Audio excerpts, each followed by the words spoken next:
My dear and good friend, the Administrator of the United Nations Development Program, Sir Akim Steiner, my dear Dima, Director of UN Center for South-South Cooperation, distinguished ambassadors, delegates, colleagues, ladies and gentlemen, and friends. I declare open the 22nd session of the High-Level Committee on South-South Cooperation. Mr. Akim Steiner, Administrator of the United Nations Development Program, dear Dima, Director of South-South Center of UN South-South Center of Cooperation, distinguished delegates, ladies and gentlemen, I have the honor to declare open the 22nd session of the High-Level Committee on South-South Cooperation. I extend a warm welcome to all participants and express my sincere gratitude to the United Nations Development Program, UNDP Administrator Sir Akim Steiner, for his presence here today and unwavering support and leadership in advancing our collective goals for South-South cooperation. I would like to acknowledge the presence of the representatives coming from capitals and those based in New York, representatives of the United Nations Development System and civil society participants. Your collective and individual commitment to South-South cooperation continues to drive our shared vision of sustainable development and global solidarity. Allow me to extend my heart thanks to the previous president of the 21st session of the High-Level Committee, His Excellency Mohan Perez, and his fellow Bureau members for their exemplary leadership and dedications. I also wish to express our deep appreciation to the United Nations Office for South-South Cooperation, led by Director Dima Al-Khatib, for their invaluable role as Secretariat. Their tireless work and diligent coordination have been instrumental in facilitating the work of the Bureau and organization of the 22nd session. As we embark on this new session, it is indeed a great honor and valuable responsibility to serve as president of this high-level committee representing the African group. At a time when South-South cooperation is more vital than ever to anchor the values of solidarity and deliver on sustainable development. Morocco's leadership in this presidency is guided by a vision where the countries of South, united by shared challenges and common destiny, take the lead in crafting their development trajectories based on mutual support, partnership, innovation, and solidarity. From national perspective and under the visionary leadership of His Majesty King Mohammed VI, Morocco has made of South-South cooperation at the heart of its foreign policy and has long championed an action-oriented South-South cooperation strategy anchored in solidarity, particularly with our African brothers and sisters, and increasingly with countries of Latin America, the Caribbean, and the Pacific. In this perspective, I look forward to bringing the spirit of this action-oriented and dynamic South-South cooperation and triangular cooperation to the vision and program of work of our committee. Excellencies, ladies and gentlemen, in an international context marked by growing uncertainties, geopolitical shocks and tension, and climate shocks, and while multilateralism is at stake, the work of this session of the committee takes place at a very special juncture.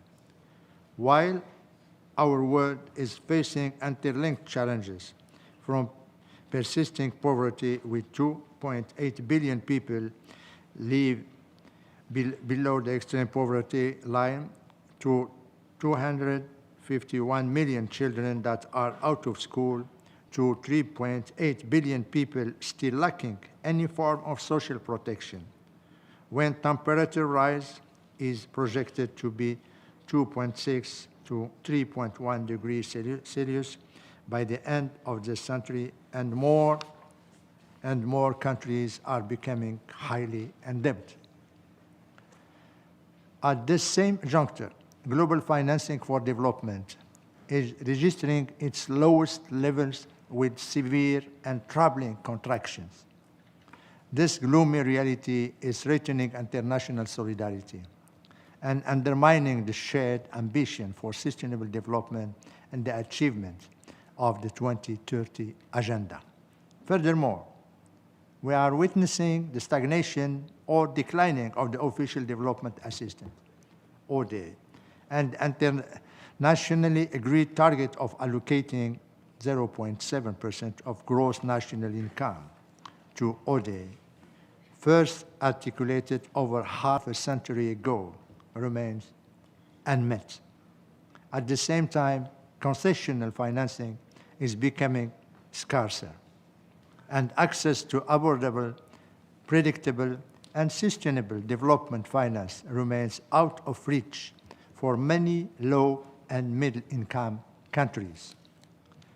While it remains a complement and not substitute for North-South cooperation, South-South cooperation come at the rescue for saving international solidarity and must continue to serve as platform for innovative, sustainable, and accessible solutions to development challenges. Triangular cooperation shall continue to complement and add value to South-South cooperation by enabling developing countries to source and access a broader range of resources, expertise, and capacities. Excellencies, ladies and gentlemen, the session offers us a critical opportunity to review the progress made in implementing the foundational frameworks that guide South-South cooperation. Our deliberations this week also follow on several significant meetings in the previous 2 years, including 2024 Third South Summit, which took place in Kampala, the Havana Summit on Science and Technology on 2023, and the adoption of the Pact of Future last September 2024. These events have reiterated the importance of South-South and triangular cooperation as complementing modalities and means of implementation of address pressing global challenges through innovative and collaborative approaches. Looking ahead, we eagerly anticipate the fourth International Conference on Financing for Development, FFD4, to be held in Seville next month, and the second World Summit for Social Development to be held in Doha next November. These upcoming events will provide critical platforms for addressing the urgent needs for development and also an opportunity to further empower South-South and triangular cooperation. Dear colleagues, Excellencies, I look forward to your constructive and active engagement for having a powerful and insightful 22nd session of the HLC and contribute to deliver on key areas such as first, reviewing the progress made in implementing the commitment towards South-South cooperation and the Buenos Aires Plan of Action and the Nairobi Outcome Document and other key multilateral framework. Two, ensuring that efforts to strengthen SSC and triangular cooperation are sustained with the United Nations Development System and strengthen further the role of the UN Office for South-South cooperation. Three, supporting new policies and innovative approaches to further advance and strengthen the role of South-South cooperation as driver for sustainable development. And four, identifying means of implementation, including financing, knowledge exchange, digitalization, and innovation, and how to further align South-South and triangular cooperation with the 2030 Agenda for Sustainable Development. I look forward to constructive discussions and powerful messages to be delivered during our work this week. I'm also eager for an insightful general debate of the high-level committee, which is expected to build a solid basis for translating our commitments into concrete results. In conclusion, let us reaffirm our commitment to South-South cooperation as a powerful driver of development and solidarity. Together, we can build a future that is equitable, sustainable, and prosperous for all. I thank you.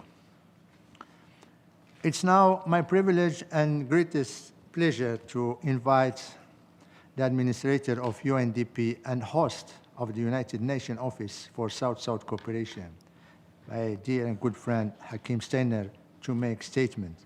But before handing the floor to Mr. Steiner, I would like to pay tribute to your remarkable leadership, unwavering principle, and rare empathy.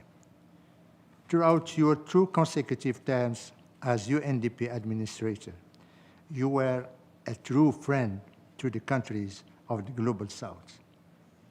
And you have exemplified that it means to serve with humility, conviction, and great vision.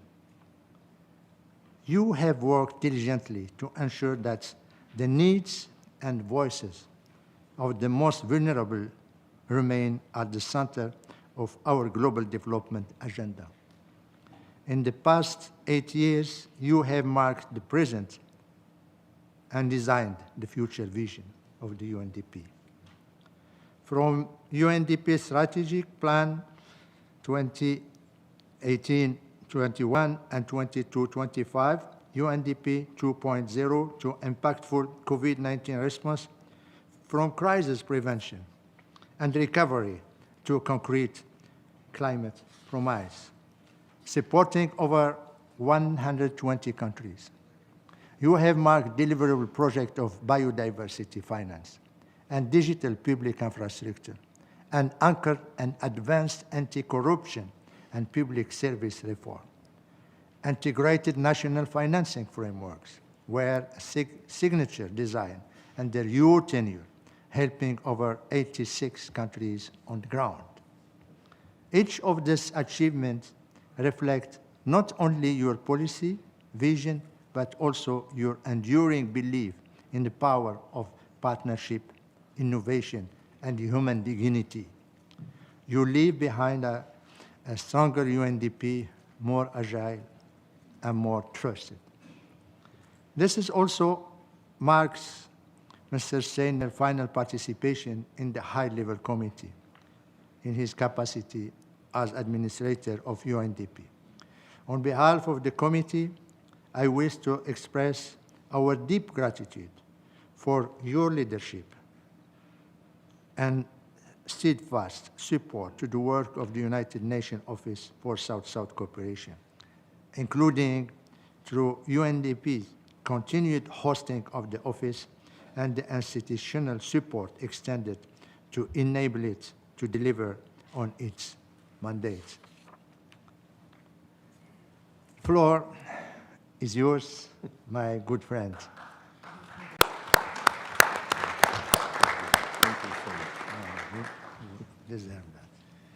Merci, Monsieur le Président. From onwards, it can only go downhill, so maybe I should not hold my speech now, but let me begin by saying, first of all, His Excellency Omar Hilal, Permanent Representative of the Kingdom of Morocco and President of this high-level committee session, distinguished delegates, Excellencies, ladies and gentlemen, I would like to warmly welcome you to the 22nd session of the High-Level Committee on South-South Cooperation.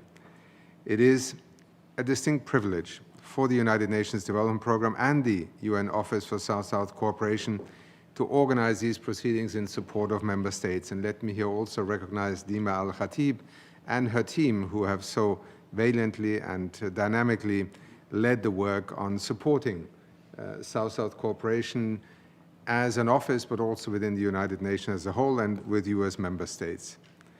Allow me to also warmly welcome the new members of the Bureau for the 22nd High-Level Committee, Mr. Omar Hilal, Permanent Representative of the Kingdom of Morocco to the United Nations, who will serve as President, Vice Presidents Ms. Eleonora Betancourt Gonzalez from Colombia, Mr. Duarte Valente from Portugal, and Ms. Jelena Plakalovic from Serbia.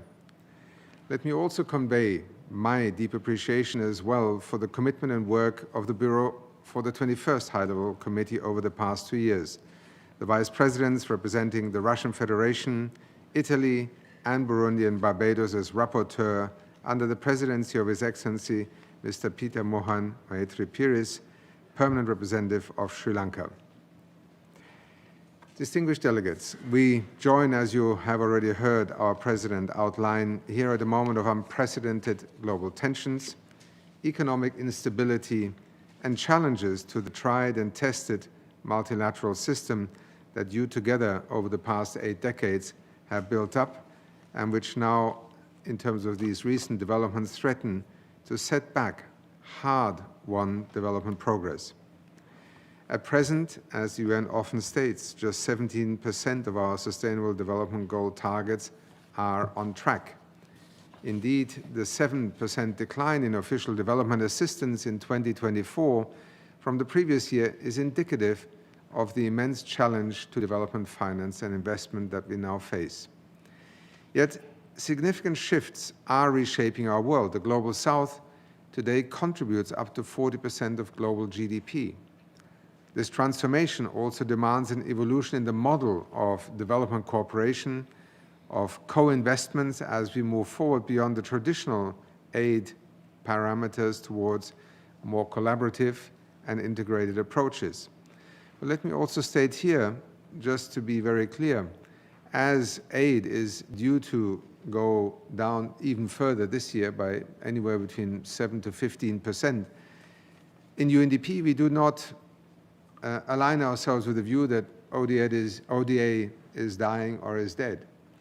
I think it is critical that we acknowledge that a new era, a new phase, and a new partnership is emerging, but we should never fall into the trap of simply acknowledging a decline as an indication of an idea whose time has passed.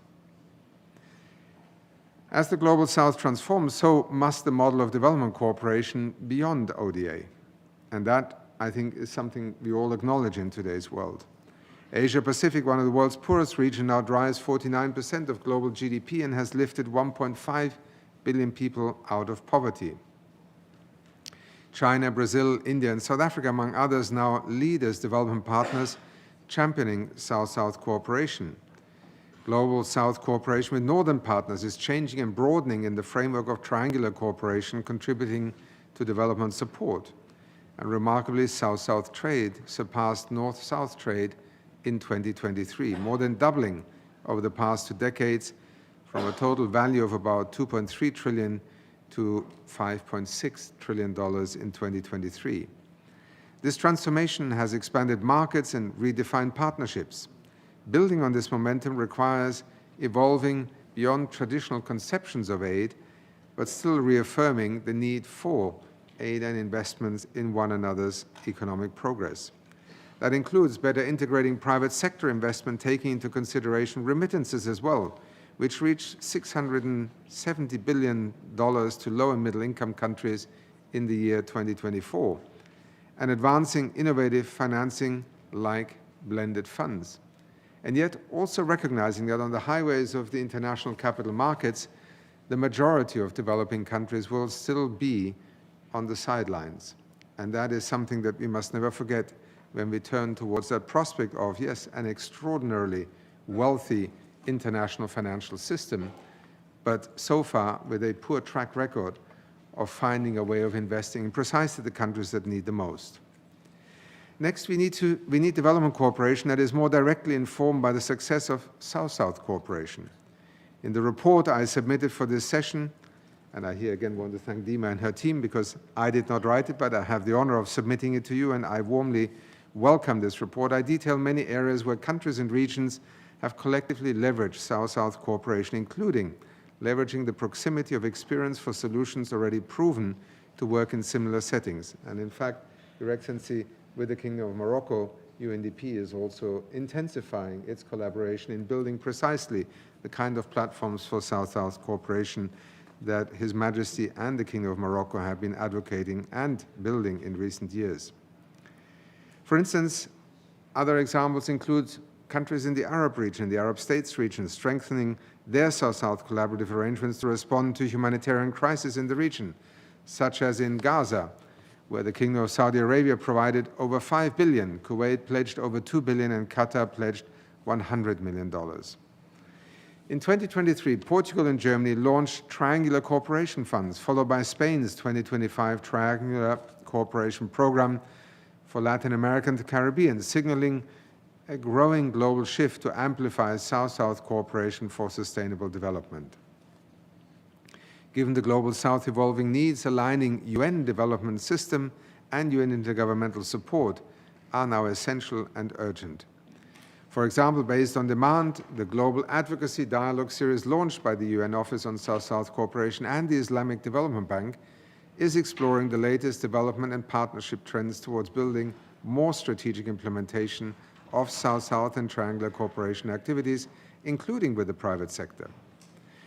This brings me to my concluding point on increasing the effectiveness of the UN development system to deliver support. It is a distinct privilege for UNDP to host the United Nations Office for South-South Cooperation, an office that manages to take forward its immense and ambitious mandate conferred by member states. UNOSSC is indeed delivering. It supports intergovernmental processes, informing 39 resolutions, declarations, and outcome documents in the year 2024 alone. It drives coherence across over 40 UN entities through system-wide strategy and interagency mechanisms for South-South cooperation. It powers knowledge exchange via platforms like the South-South Galaxy and the Global Thinkers Network, and pioneers innovative partnerships through the new South-South and Triangular Cooperation Solutions Lab.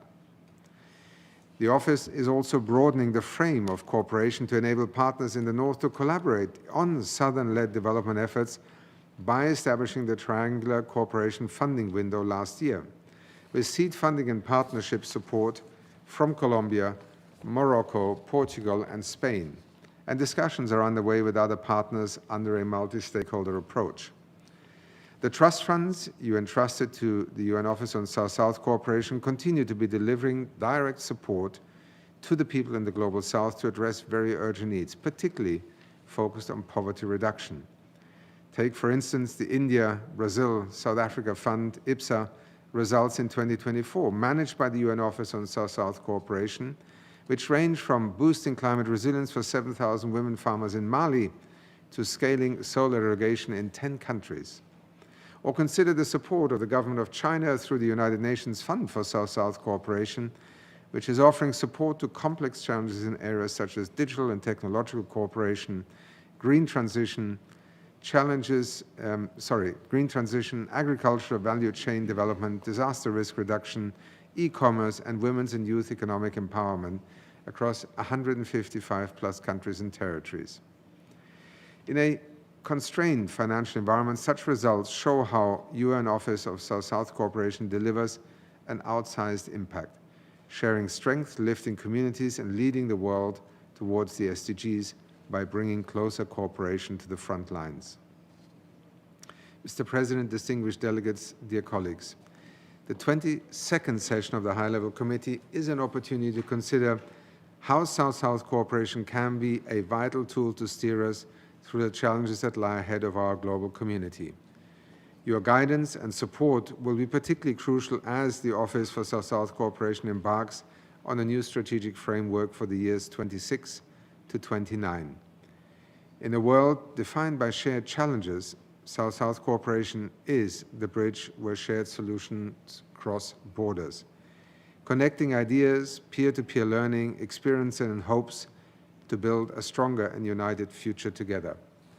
South-South cooperation is the ultimate expression of collective intelligence at work, and we are proud to be partners to you, to the idea, and to the future platform for South-South and Triangular Cooperation. Once again, on my own personal behalf, Mr. President, thank you for your kind remarks. Thank you to all of you for the trust and confidence you have put in UNDP, and above all, in being a platform that not only hosts the UN Office, but is deeply dedicated to the objectives and the future promise of South-South cooperation. Thank you so much. Merci.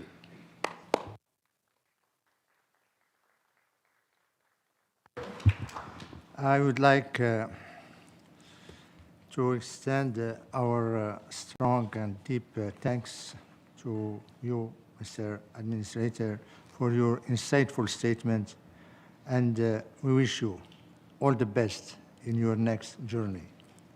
We look forward to working closely with the forthcoming UNDP leadership and the staff at UNDP during the session and in the 2 years ahead.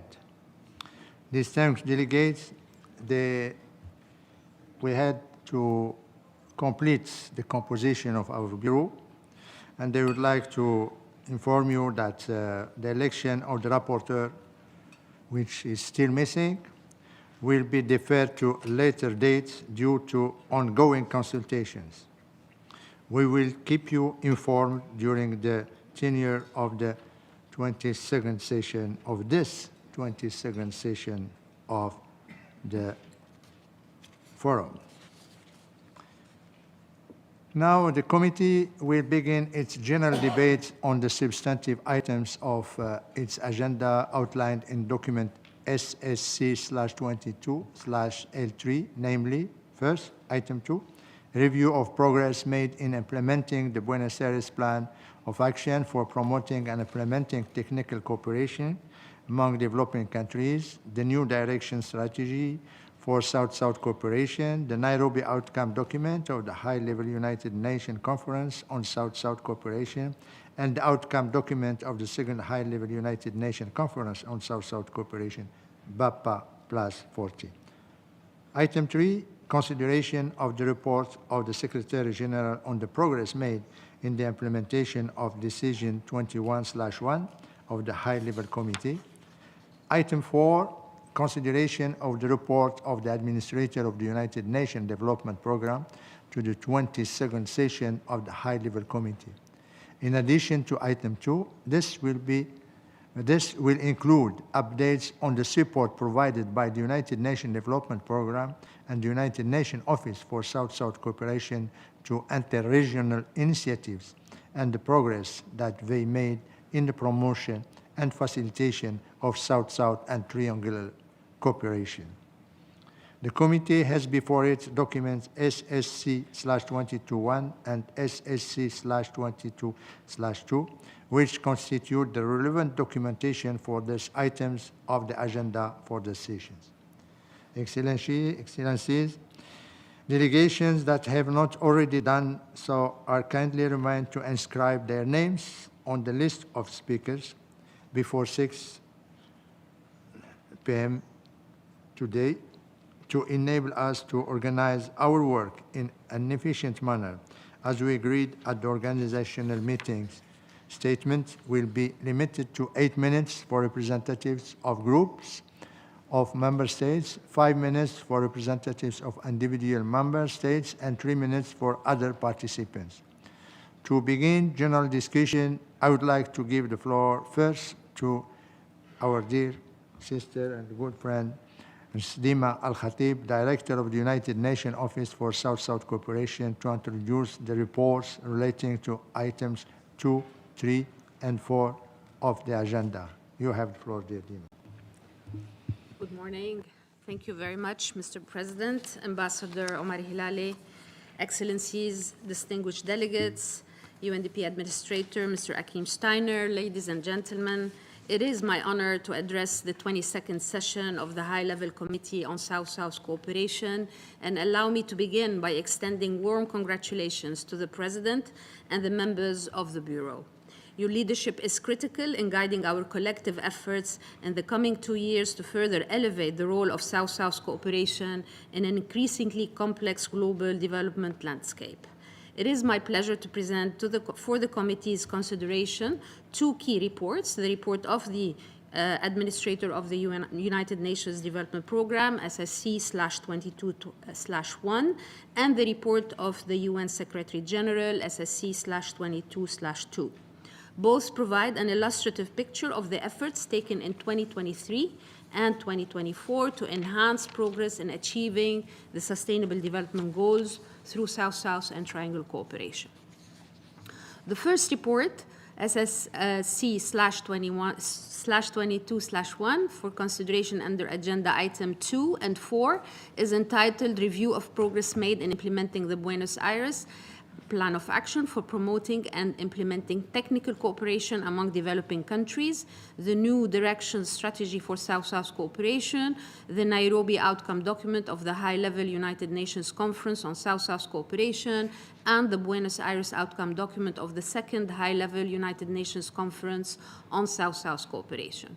The report highlights the activities of developing and developed countries, international organizations, the private sector, and civil society organizations relating to the objectives set out in the above-mentioned frameworks.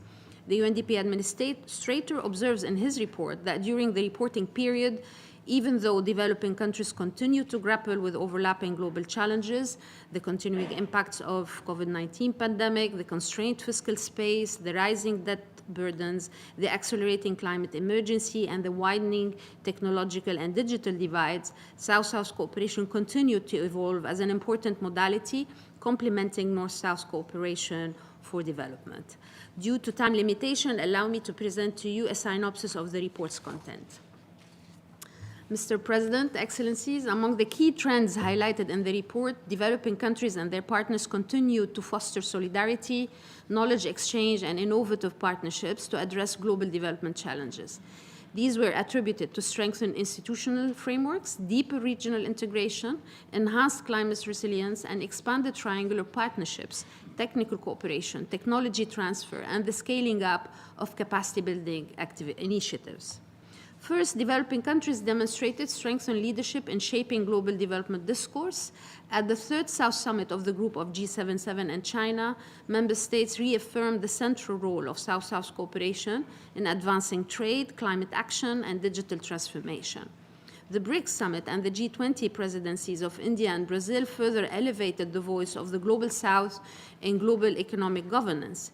Meanwhile, the Doha Program of Action, the Antigua and Barbuda Agenda, and the upcoming AOSIS Program of Action position South-South cooperation as a complementary modality to address the vulnerabilities of least developed, landlocked, and small islands developing states. The Global South advanced effort to promote a more inclusive and representative global financial architecture. Regional and intergovernmental initiatives focused on establishing alternative financial institutions and increasing the voice of developing countries in global economic governance. These reforms aim to enhance financial sovereignty, sustainability, and equity in development financing. The institutionalization of South-South cooperation has progressed significantly during the past 2 years. Developing countries increasingly integrated South-South cooperation into national and regional development strategies, supported by strengthened coordination, monitoring, and reporting mechanisms. This signals a growing commitment to embedding South-South cooperation as a long-term pillar of development. South-South cooperation also remained a key driver of regional integration and trade-led growth in the Global South. Intra-regional trade expanded significantly, supported by structural reforms and regional frameworks, with South-South trade reaching 5.6 trillion, representing 54% of total exports from developing countries. This trend reflects growing economic interdependence and the role of South-South cooperation in advancing diversification, industrial upgrading, and resilience. Climate action continued to emerge as a central pillar of South-South cooperation, with countries mobilizing significant investments in adaptation, renewable energy, and disaster preparedness. Despite progress, adaptation finance remains insufficient, with a widening annual gap of $366 billion. Digital cooperation also gained momentum as a key enabler. South-South initiatives supported digital training, e-governance, and technological innovation across regions. However, large connectivity gaps persist, especially in least developed countries, underscoring the need for sustained investment in digital infrastructure and governance. South-South cooperation played an increasingly vital role in crisis response and humanitarian assistance. Countries mobilized substantial financial and technical support for regions affected by conflict and disaster, reinforcing solidarity, regional leadership, and shared responsibility in times of need.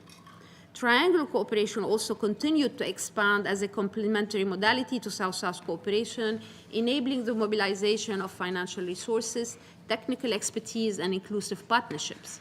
New and existing initiatives supported by partners including Portugal, Germany, Spain, and the European Union reinforced multi-stakeholder collaboration tailored to the priorities of the Global South. At the same time, partnerships with civil society, think tanks, the private sector, and academia gained momentum, playing an increasingly strategic role in advancing digital innovation, climate justice, and the implementation of the 2030 Agenda. And finally, UNDP and UNOSSC continued to play a pivotal role in advancing interregional South-South and Triangle cooperation.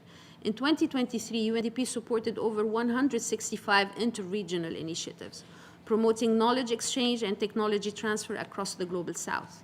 These efforts prioritized digital skills training and supported micro, small, and medium-small enterprises contributing to inclusive innovation ecosystems. UNOSSC, through its managed trust funds, facilitated 12 multi-country projects under the India-UN Development Partnership Fund and over 5.9 million in initiatives supported by the IPSA facility in India, Brazil, and South Africa. With the support from China, the Global South-South Development Center advanced climate resilient agriculture in 42 countries. These initiatives contributed to capacity building, to peer learning, and strengthened cooperation networks across the Global South. The P-Link initiative, under the Triangular Cooperation window of the UN Fund for South-South Cooperation, supported by the Republic of Korea, fostered multi-sectoral technology-driven solutions in water, energy, and food systems in the Mekong region. The administrator's report also highlights the measures taken in 2023 to strengthen the role and impact of the United Nations Office for South-South Cooperation. These endeavors relied primarily on the resources of UNDP, which funded the implementation of its current strategic framework and delivering on its mandated function. Notably, other partners and organizations of the United Nations Development System are also partnering with the Office to support Member States' South-South cooperation initiatives. Mr. President, the report concludes with key recommendations that underscore the urgency of action to enhance the impact and responsiveness of South-South and Triangle cooperation in today's complex global context. First, the need to deepen regional integration and expand intra-South trade, supported by trade infrastructure, digital payment systems, and harmonized cross-border procedures remain essential to advancing resilience and sustainable development. Second, more support is required to scale up the Southern-led financial mechanisms, including regional financing facilities and innovative debt swap arrangement. This is vital to strengthen debt sustainability, unlock domestic resources, and ensure that the reform of the global financial architecture reflects the development priorities of the Global South. Third, the need to accelerate digital transformation and innovation is urgent. Closing the digital divides, particularly in least developed countries, will require investments in regional technology incubation hubs, AI governance, and peer learning in digital policy, cybersecurity, and e-governance. Fourth, more resources must be mobilized to close the climate finance gap, especially for adaptation and mitigation in vulnerable regions. Strengthening South-South cooperation in climate-smart agriculture, renewable energy, and nature-based solutions is essential to achieving climate resilience at scale. Fifth, the need to further institutionalize triangular cooperation, a complement to South-South cooperation, is also highlighted. Greater alignment with national development priorities and stronger institutional arrangements are necessary to ensure that these partnerships remain demand-driven, effective, and scalable. Six, more coordinated support is needed to institutionalize South-South humanitarian and crisis response mechanisms, enabling the Global South to respond collectively to natural disaster, conflict, and climate-induced emergencies through regional preparedness, knowledge exchange, and peace-building frameworks. And finally, the report recommends a midterm review of the outcomes of the second high-level United Nations Conference on South-South Cooperation to ensure it remains aligned with the evolving priorities of the Global South. For the second document before you, SSC/22/2 for consideration under Agenda Item 3 is the report of the United Nations Secretary General on measures taken by United Nations organizations to implement Decision 21/1 of the High-Level Committee on South-South Cooperation through support for South-South and Triangle Cooperation to accelerate 2030 Agenda for Sustainable Development. This report provides an overview of the support of the United Nations entities to South-South and Triangle Cooperation during this reporting period. And several encouraging developments are noted. United Nations entities have further institutionalized South-South and Triangle Cooperation in their strategic frameworks and planning instruments, and through the appointment of dedicated focal points and continued investments in staff learning and capacities. The United Nations entities have strengthened their programmatic support to member states, guided by country ownership and aligned with national development priorities. In 2024, 117 United Nations country teams integrated some form of South-South and Triangle Cooperation into their plans. The UN Development System continued to support Southern Land networks and knowledge platforms, promoting peer learning, virtual training, and regional collaboration to address development challenges. And the UN Development System also strengthened effort to provide policy, financial, scientific, and technological support to bridge digital divides and accelerate digital transformation. United Nations entities continue to undertake measures to scale up financing mechanisms that support the advancement of South-South and Triangle Cooperation, reinforcing their role as complementary modalities to North-South cooperation in achieving the SDGs. The report also highlights the role of the United Nations Office for South-South Cooperation in facilitating and promoting South-South and Triangle Cooperation at the global and regional levels and across the United Nations system. The Office strengthened its policy and analytical support to member states, resulting in the integration of South-South and Triangle Cooperation into some 66 resolutions, declarations, and outcome documents adopted by the General Assembly and the Economic and Social Council. It supported intergovernmental processes by facilitating dialogue among member states, providing technical inputs to the Second Committee of the General Assembly, and serving as the Secretariat of the High-Level Committee on South-South Cooperation. The Office also developed tools and training modules jointly with the UN Development Coordination Office and the task team of the Interagency Mechanism on South-South and Triangle Cooperation to support United Nations entity in systematically integrating South-South and Triangle Cooperation into their planning and implementation at the regional and country levels. The Office also launched the South-South and Triangle Cooperation Solutions Lab, partnering with UN entities and external organizations to test and incubate scalable development solutions. And through the South-South Galaxy, more than 960 good practices were documented and disseminated. The trust funds managed by the Office, including the IPSA Facility for Poverty and Hunger Alleviation, the India-UN Development Partnerships, and the Perez Guerrero Trust Funds for South-South Cooperation, supported some 57 projects in over 50 countries, demonstrating tangible impact across sectors ranging from education to clean energy to food security and poverty reduction.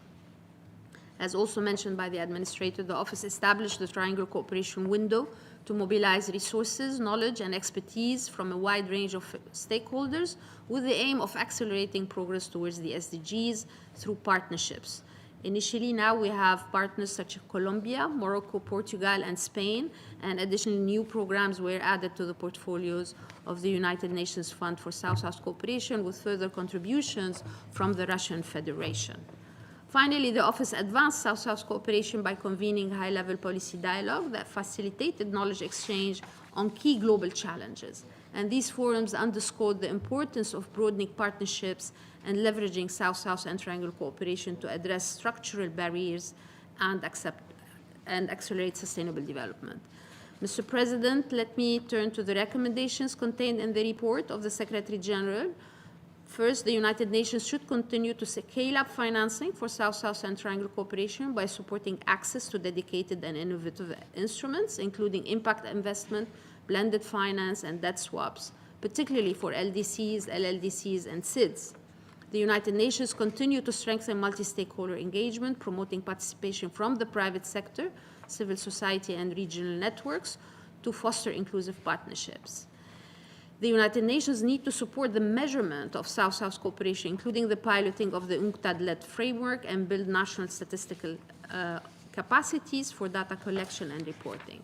The United Nations should continue to build system-wide capacities through training tools and interagency coordination to mainstream South-South and triangle cooperation across programming. The United Nations should continue to expand joint initiatives by country teams to scale impact, enhance knowledge exchange, and promote regional expertise.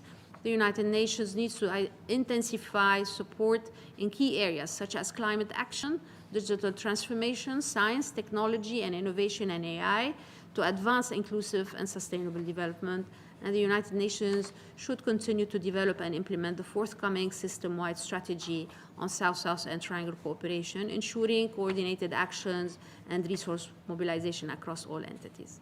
Mr. President, I wish also to express my appreciation to UNDP and to the Administrator, Achim Steiner, for the continued support, not only in hosting the UN Office for South-South Cooperation, but to strengthen the capacities of the office and to ensure the interlinkages and the accompaniment for the programmatic interventions. This partnership has been instrumental in enabling the office to deliver on its mandate. I thank you. I would like to thank Ms.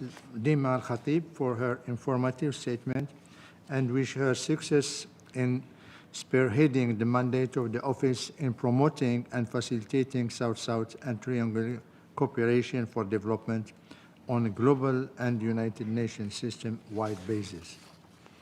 I now would like to invite the Deputy Permanent Representative of Iraq who wishes to take floor to make statement on behalf of the group of G77 and China. You have the floor, sir. Mr. Chair, good morning. Mr. Omar Hilal, Mr. UNDP Administrator, Madame Dima, Executive Director of South-South Office, Excellencies, distinguished delegates, I have the honor to deliver this statement on behalf of the group of 77 and China. At the outset, I wish to reaffirm our collective commitment to advancing South-South and triangle cooperation as essential tools to enhance North-South cooperation and accelerate the implementation of the 2030 Agenda for Sustainable Development, guided by the principles of solidarity, mutual respect, and non-conditionality. South-South cooperation embodies our shared experiences and aspirations, and it must continue to be owned and driven by developing countries. The G77 and China welcome the adoption of Decision 22/1 by the High-Level Committee, which highlights the centrality of South-South cooperation in addressing the multiple interlinked challenges our countries face, from poverty and food insecurity to climate change, digital divides, and structural inequalities. We particularly commend the reaffirmation of landmark frameworks, including the Buenos Aires Plan of Action, the Nairobi Outcome Document, and the 2019 Buenos Aires Outcome Document. These pillars remain essential to shaping our strategies for capacity building, knowledge exchange, and horizontal cooperation. This session comes at a time of compounded global crisis, conflicts, climate disasters, rising living costs, and widening inequalities continue to disproportionately impact developing countries. In this context, South-South and triangle cooperation offer equal, context-specific solutions rooted in local knowledge, solidarity, and shared development goals. The group of 77 and China welcomes the growing attention to the development needs of middle-income countries, small island developing states, and landlocked developing countries. We support the call for comprehensive interagency response plan for middle-income countries and appreciate the recognition of the unique challenges they face. We also welcome the references to recent global commitments, including the Doha Programme of Action and the Antigua and Barbuda Agenda for Seeds, all for which underscore the urgent need for increased cooperation and targeted support. We appreciate the renewed call to strengthen the United Nations Office for South-South cooperation, including through increased resourcing and institutional capacity. The Office plays a central role in promoting coordination, facilitating partnerships, and supporting the integration of South-South cooperation across the UN development system. The group urged all member states, in particular developed partners, to scale up voluntary contributions to the United Nations Fund for South-South Cooperation and the Perez Guerrero Trust Fund. We highlight the importance of the unlocking new sources of finance, including blended finance, impact investment, and regional platforms, as well as exploring innovative approaches such as debt swaps for development. We also welcome the growing engagement in triangle cooperation, especially in areas such as renewable energy, digital transformation, public health, education, and artificial intelligence. These partnerships must remain demand-driven, nationally owned, and aligned with developing countries' priorities.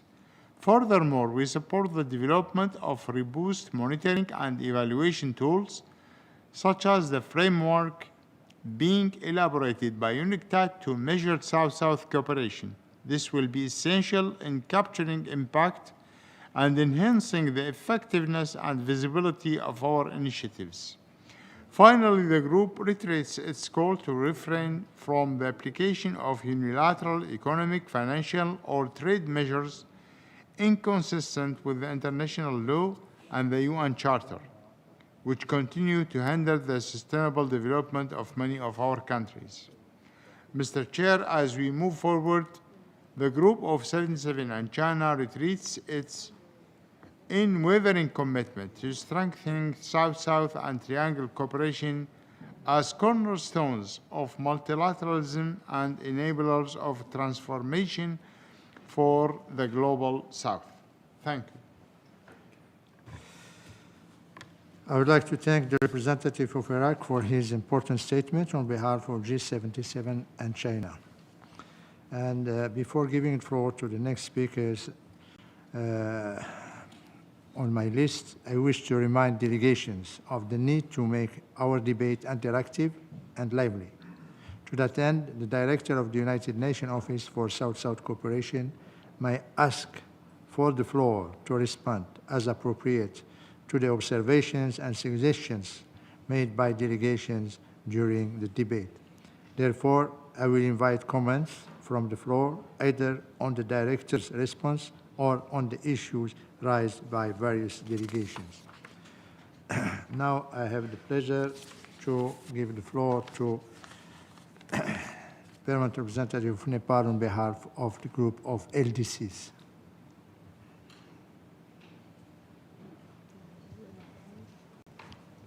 Mr. President, Excellencies, distinguished delegates, I'm honored to deliver this statement on behalf of the group of least developed countries.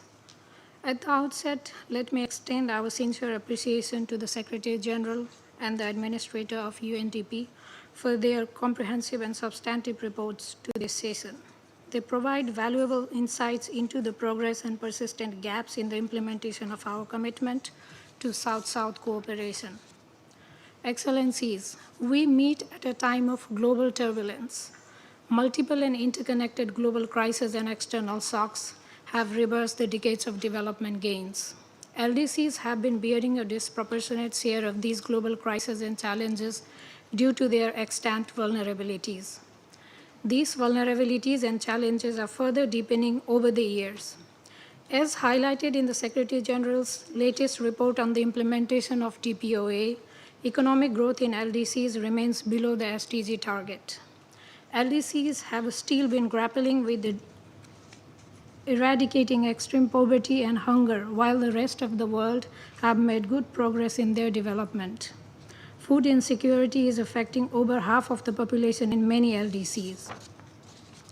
Widening digital divides, fragile health systems, underdeveloped education systems, soaring debt burdens, insufficient infrastructure, limited trade, unemployed youths continue to stifle our development potential.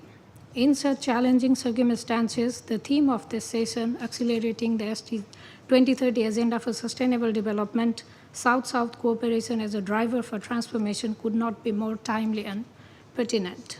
Excellencies, despite all these odds and challenges, LDCs continue to strive forward.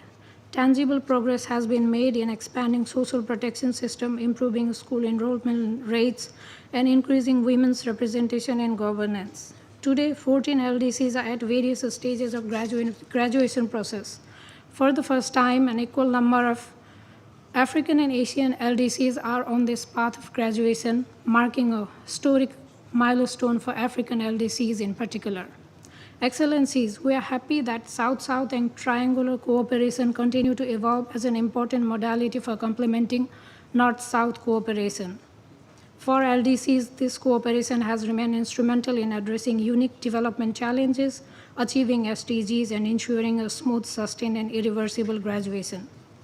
Rooted in the principles of equality, solidarity, mutual respect, non-conditionality, non-interference, national ownership, and independence, South-South cooperation offers unique value through context-specific solutions, shared experiences, and solidarity-driven support. It plays a crucial role in facilitating experience sharing, technology transfer, and capacity building in LDCs, enabling them to harness innovation, strengthen infrastructure, and foster sustainable development tailored to their unique needs. Excellencies, while we appreciate our partners from the Global South for their steadfast support for the development aspirations of LDCs over the years, let me highlight some priority areas that need their scaled-up support. First, trade and market access. While several developing countries have extended duty-free and quota-free access for LDC exports, we urge broader adoption and effective implementation of such schemes. Strengthened regional integration and South-South trade agreements must be leveraged to diversify LDCs' export baskets and enhance their participation in regional and global value chains. Second, financing for development. We commend the emergence of South-led financing mechanisms and sovereign investment vehicles, which hold considerable promise for infrastructure development, MSME growth, and climate resilience in LDCs. We underscore the need for a reformed international financial architecture that better responds to the unique vulnerabilities of LDCs and leverage South-South cooperation to scale innovative financing solutions. Third, science, technology, and innovation. As underscored in the thematic concept note for this session, South-South cooperation must play a central role in bridging digital divides and supporting inclusive AI and digital economy strategies tailored to LDC needs. We acknowledge and encourage continued support to the Technology Bank for LDCs and welcome collaborative initiatives that promote digital public goods, build STI capacity, and expand equitable access to digital infrastructure. As the youth of LDCs represent a powerful demographic dividend, advances in digitization, innovation, and regional partnerships could unlock new venues for inclusive and sustainable development. Fourth, climate resilience. The LDCs are on the front lines of climate crisis, receiving a disproportionately small share of global climate finance. We call for stronger collaboration with Southern partners in scaling up clean energy deployment, developing nature-based solutions, and implementing effective adaptation strategies. Sharing proven climate technologies and practical experiences will be essential to safeguard our sustainable development gains and meet our resilience building goals. Fifth, enabling the deliverables of the DPOA. South-South cooperation serves as a vital enabler across all 5 deliverables of the DPOA. South-South cooperation provides a valuable source of knowledge, expertise, resources, and context-specific solutions. It reinforces national ownership, underpinned by a spirit of solidarity that characterizes South-South development cooperation. Excellencies, in conclusion, South-South cooperation is not a mere concept but the evolving reality and strength of the global South. This cooperation has remained fundamental in advancing the development aspiration of LDCs from human capital development and productive capacity to climate resilience and digital infrastructure. Let us affirm our collective resolve to harness the full potential of South-South and triangular cooperation. With greater solidarity, knowledge exchange, and targeted investments, we can accelerate the implementation of DPOA and bring the 2030 agenda within the reach of for the world's most vulnerable countries. Thank you. I thank you. Thank Palau for her statement on behalf of the. I thank Nepal on behalf of LDC Group, and I would like to remind you that the time limit for speaking groups is 8 minutes, and I call for speakers to respect it. Now the floor will be to Palau on behalf of Alliance of Small Island States, followed by Jamaica and European Union and Brazil.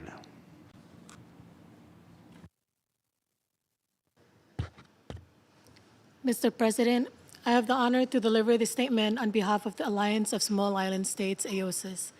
AOSIS aligns with the statement delivered by Iraq on behalf of the Group of 77 and China and wishes to provide the following additional views that are specific to Small Island Developing States, SIDS.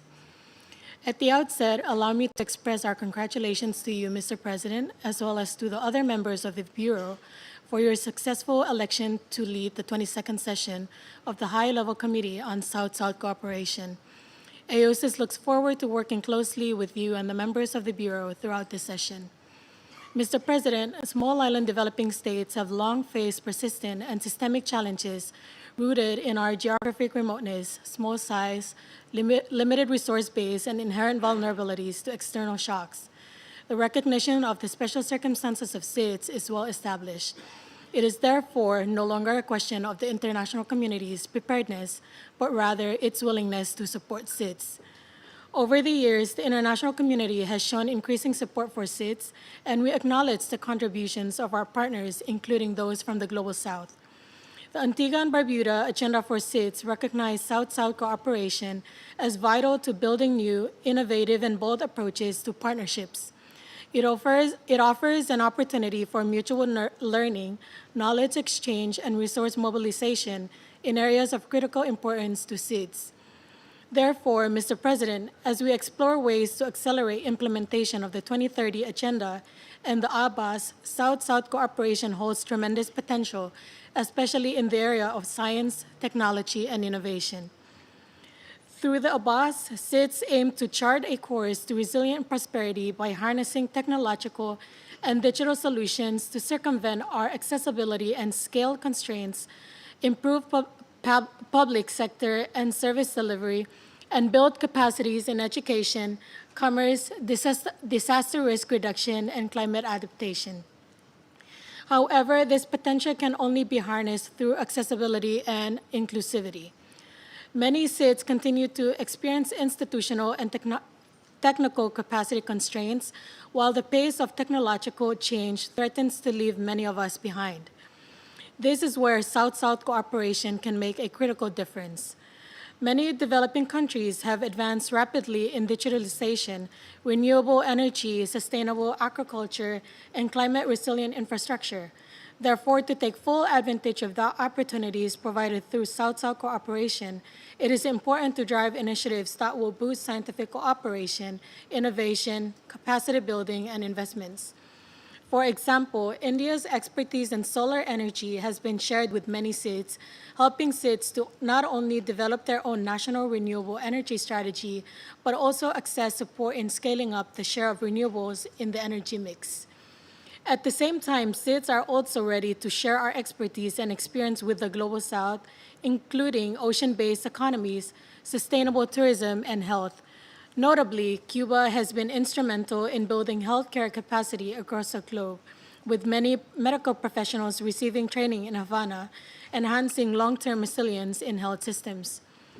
Mr. President, through the ABAS, the SIDS Center of Excellence will serve as this focal point for innovation, knowledge sharing, and training for all SIDS. It will be a hub for research, capacity building, and collaboration, and will drive investment in key areas, including science, technology, and data frameworks. As a key pillar for the implementation of the ABAS, we invite our global South partners to support the operationalization of the center, including its technology and innovation mechanism and island investment forum to scale up South-South cooperation and mobilize human, financial, and technology resources to SIDS. In closing, Mr. President, with traditional donor funding in regression and military spending expanding, South-South cooperation has emerged as a vital and growing force in the global development architecture. However, it is not a substitute for North-South cooperation, which remains a fundamental catalyst for sustainable development. Therefore, an approach of partnership and collaboration must be deeply rooted in our cooperation, and we must foster an equitable, enabling environment that fosters South-South cooperation across our countries. In this regard, AOSIS stresses that the imposition of unilateral coercive economic measures, particularly against one of our members, constitutes a major impediment to economic and social development. Such measures only serve to undermine the principles enshrined in the Charter of the United Nations and hinders the freedom of trade and investment, which is a prerequisite to fostering South-South cooperation. For AOSIS, real transformation lies in empowering SIDS through targeted support, accessible technology, and inclusive partnerships. We must continue to build solidarity among developing countries while also ensuring that global governance mechanisms, especially around AI and digital technologies, are inclusive. We also thank the UN Office for South-South Cooperation for its continued efforts and call for stronger alignment of South-South initiatives with the ABAS priorities, ensuring that SIDS are not only beneficiaries, but active partners and contributors in shaping solutions. Let us seize this opportunity to make South-South cooperation a true engine of transformation, grounded in solidarity and driven by innovation. I thank you. I thank Hello on behalf of the Alliance of Small Island States, and now give floor to the permanent representative of Jamaica on behalf of the like-minded group for middle-income countries. Ambassador, you have the floor. Thank you, Chair. Excellencies, distinguished colleagues, I have the honor to speak on behalf of the like-minded group for middle-income countries, composed of Armenia, Belarus, Chile, Colombia, Costa Rica, the Dominican Republic, Ecuador, El Salvador, Guatemala, Honduras, Lebanon, Mexico, Morocco, Namibia, Panama, Peru, the Philippines, Uruguay, and my own country, Jamaica. We congratulate the new members of the Bureau for the 22nd session of the High-Level Committee on South-South Cooperation, led by our esteemed President, His Excellency Ambassador Omar Hilale. We commend the UN Office for South-South Cooperation, headed by Director Dima Al-Khatib, for all their work and for their continued partnership with LMG Mix. The report of the Secretary General on the implementation of the decision of the High-Level Committee at its 21st session reflects how South-South and triangular cooperation have become more relevant and important in our efforts towards the achievement of sustainable development and the SDGs. There is a continued affirmation of the critical role of South-South and triangular cooperation in fostering capacity development, facilitating technology transfer, mobilizing resources, and advancing cooperation among institutions and networks. The LMG Mix has been championing the mainstreaming and leveraging of South-South and triangular cooperation in the development agenda. The resolution, Development Cooperation with Middle-Income Countries, recognizes the role of South-South and triangular cooperation in fostering solidarity of mix with other developing countries on financial matters, technical issues, technology transfer, and capacity building, as well as in pursuing approaches to enable equitable, inclusive, and just transition pathways for sustainable development. South-South and triangular cooperation is a catalyst for development and transformation, as referenced in the programs of action for countries in vulnerable situations. This is also true for middle-income countries that face specific challenges. The McCarthy Declaration, adopted at the High-Level Conference of Middle-Income Countries held in the Philippines on 28th and 29th of April this year, reaffirms the important role of South-South and triangular cooperation in addressing the development needs of middle-income countries, including through capacity building and fostering peer learning and sharing of best practices among middle-income countries with and across regions. This includes enhancing national and international efforts to bridge the digital divide and ensure an inclusive digital transformation, which is, of course, the thematic focus of this session. The McCarthy Declaration, which embodies the commitment and the resolve of the LMG mix to advance the discussion on a strategic plan of action for mix, identifies South-South and triangular cooperation as one of its substantive priorities. The high-level conference of middle-income countries in the Philippines last month also continued the conversation from the Rabat conference held in Morocco in February last year and underscored the growing importance of South-South and triangular cooperation. In the Philippines, we had a dedicated session on South-South cooperation, which brought to the fore impactful ideas and approaches, such as for South-South cooperation to be seen not merely as complementary, but as a strategic pillar for global development cooperation, and for MIX to take a more leading role in South-South cooperation. In the same session, we note that the President himself, Ambassador Omar, highlighted the need for long-term and predictable financing for the SDGs, including through the creation of South-South climate finance and innovation funds. In this regard, we look forward to a dedicated dialogue on South-South cooperation for MIX that the President plans to spearhead. We also note that Madame Dima Al-Khatib served as a panelist during the session and engaged in constructive discussions on the dynamic role of MIX as emerging development partners. As middle-income countries pave their transition pathways, the group echoes the recommendation of the Secretary General for the United Nations Development System to continue to assist countries in identifying additional financial instruments that support South-South and triangular cooperation, including dedicated trust funds, regional financing platforms, and innovating funding mechanisms. South-South and triangular cooperation has become diverse and expansive, evolving with the challenges of the times. We note important initiatives in capacity development and technical assistance on climate change, human mobility, and the diaspora through South-South and triangular cooperation. In our efforts to advance South-South and triangular cooperation, the group looks forward to the elaboration of the specific interagency, comprehensive, system-wide response plan for middle-income countries by the UN Development System. In conclusion, Chair, middle-income countries are vital to global sustainable development. Digital transformation will boost their productivity, economic diversification, and inclusive growth. Hence, we support the important work of the High-Level Committee to enhance South-South and triangular digital cooperation and stand ready to take the discussions forward. I thank you. I thank the Ambassador of Jamaica, who spoke on behalf of the like-minded group of middle-income countries. And now I give the floor to the representative of Tuvalu on behalf of SEEDS.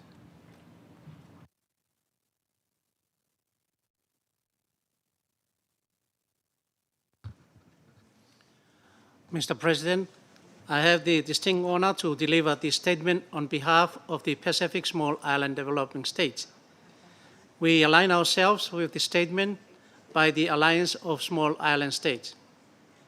At the outset, I wish to congratulate you, Mr. President, and the members of the Bureau on your successful election to lead the 22nd session of the High-Level Committee on South-South Cooperation.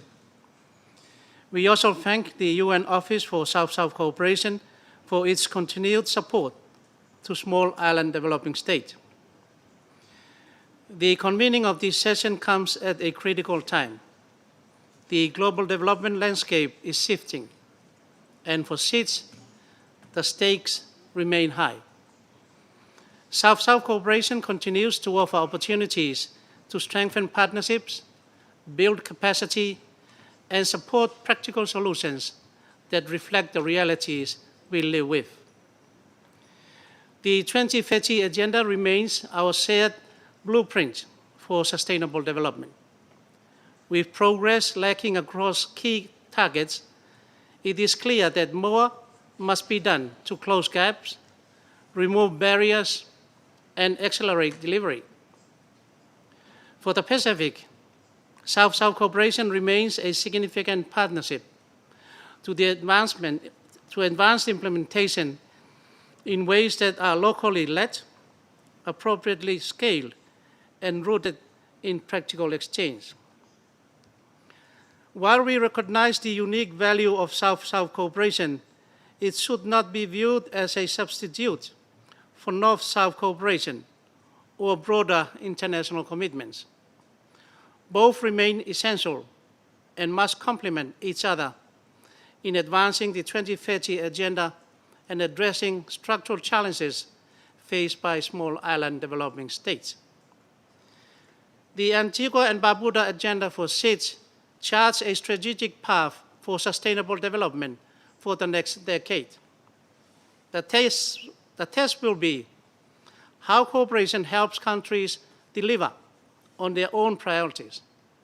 That means ensuring the support is targeted, technology is accessible, and partnerships are inclusive and responsive to country-led processes. Mr. President, we recognize the contributions of partners across the global South.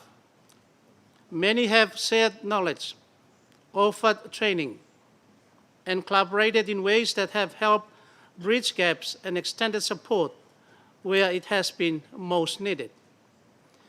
These efforts have reinforced the value of shared experience and mutual understanding. Digital access remains a clear area for attention. In many of our countries, governments continue to face barriers to reliable connectivity. This affects education, public services, and disaster response. Cooperation must be directed toward practical tools that function in low connectivity environments and deliver value where it matters most.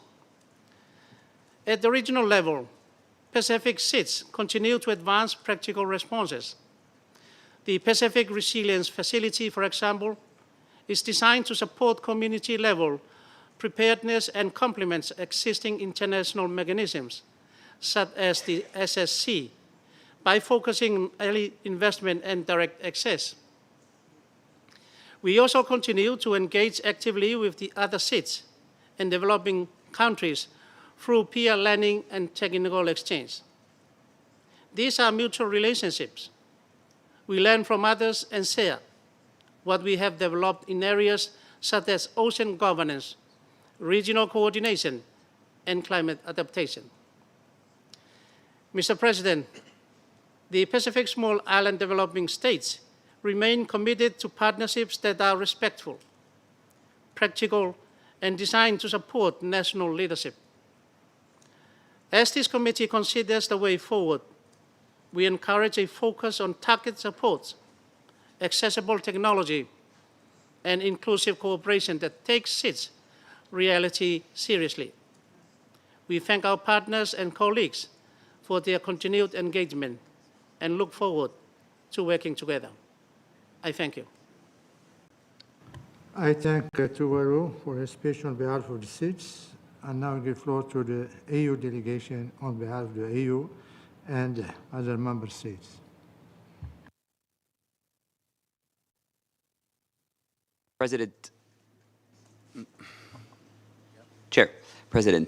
Distinguished delegates, I have the honor to deliver the statement on behalf of the European Union and its member states. The candidate countries, North Macedonia, Montenegro, Serbia, Ukraine, the Republic of Moldova, aligned themselves with this statement.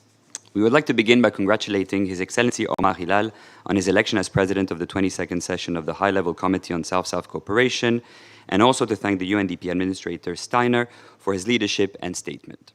We have three messages. First, the EU reiterates the importance of collaboration among developing countries to implement the Pact for the Future, achieve the Sustainable Development Goals, and address global challenges. We therefore welcome the convening of this session and reiterate our commitment to South-South cooperation as a complement to North-South and triangular cooperation. In a rapidly evolving international cooperation landscape, South-South and triangular cooperation can play a significant role in connecting different actors, fostering synergies, and promoting dialogue. Building on the GA resolution on South-South cooperation, adopted in December 2024, this week's meetings are all the more welcome, given the upcoming conferences on financing for development, ocean, climate, landlocked developing countries, and social development, which will provide key fora to showcase South-South and triangular cooperation as key enablers of the three dimensions of sustainable development. Our discussions will also provide valuable input into the upcoming work of the newly established expert group on Beyond GDP, which will play a key role in establishing new standard measures of progress as envisioned in the Pact for the Future. Second, this session provides an opportunity to hear from South-South and triangular providers and beneficiaries, recalling in this regard the UN conceptual framework to measure South-South cooperation, as well as the total official support for sustainable development platform. Through the Team Europe approach, the EU supports and promotes the TOS framework, which facilitates comprehensive data collection and effective monitoring of progress towards the implementation of the SDGs. We would also be interested to support the institutionalization of triangular cooperation to reduce overhead costs and maximize its integration into development frameworks, and notably, as part of the Global Gateway, the EU Strategy for Sustainable Investments. The EU's flagship program for triangular cooperation, Adelante, demonstrates the EU's commitment to promoting horizontal, flexible, and innovative modalities of cooperation. Launched in 2015, Adelante fosters collaboration between the EU, Latin America, and the Caribbean. During its first phase, 2016 to 2020, the program co-financed 8 triangular projects involving 93 organizations from 22 European and LAC countries, addressing challenges such as improving education systems and creating job opportunities. In 2021, building on lessons learned, the EU launched Adelante 2 from 2021 to 2027, which focuses on operational, analytical, and institutional support to advance triangular cooperation. By leveraging the collective knowledge, experience, and resources of diverse partners, Adelante addresses development challenges and contributes to the achievement of the 2030 Agenda and the SDGs. Finally, and on this note, the EU is committed to advancing triangular cooperation across various fora, including in the context of digital transformation. 8 months after the adoption of the Global Digital Compact, and amid a growing number of initiatives highlighting the transformative role of digital technologies, including artificial intelligence, we look forward to the upcoming thematic discussion as a timely opportunity to pursue the discussions of the STI Forum and reaffirm and further explore the vital role of South-South and triangular cooperation in harnessing science, technology, and innovation to advance digital transformation anchored in a human-centric and human rights-based approach and close all digital divides. In our commitment to triangular cooperation, and in particular to promote global health, the EU recognizes the critical role of capacity building and technology transfer that is voluntary and on mutually agreed terms. We also emphasize the importance of the active engagement of all relevant stakeholders, including governments, civil society organizations, private sector, academia, and international institutions, to ensure the efficiency and sustainability of South-South and triangular cooperation. In this context, we welcome the continued collaboration amongst the EU, G20, United Nations, and OECD, and value the constructive dialogue and knowledge exchange fostered through such key initiatives as the forthcoming 9th International Meeting on Triangular Cooperation, to be held in Lisbon in October 2025, which will focus on engaging the private sector in philanthropy and the implementation of the FFD4 outcome. In conclusion, the EU reaffirms its commitment to promoting collaboration amongst developing countries with the support of development partners to work towards a sustainable and inclusive future for all, leaving no one behind. Thank you. Je remercie le représentant. I thank the distinguished representative of the European Union speaking on behalf of the European Union and its member states. I now give the floor to Her Excellency, the Vice Minister of Colombia. You have the floor.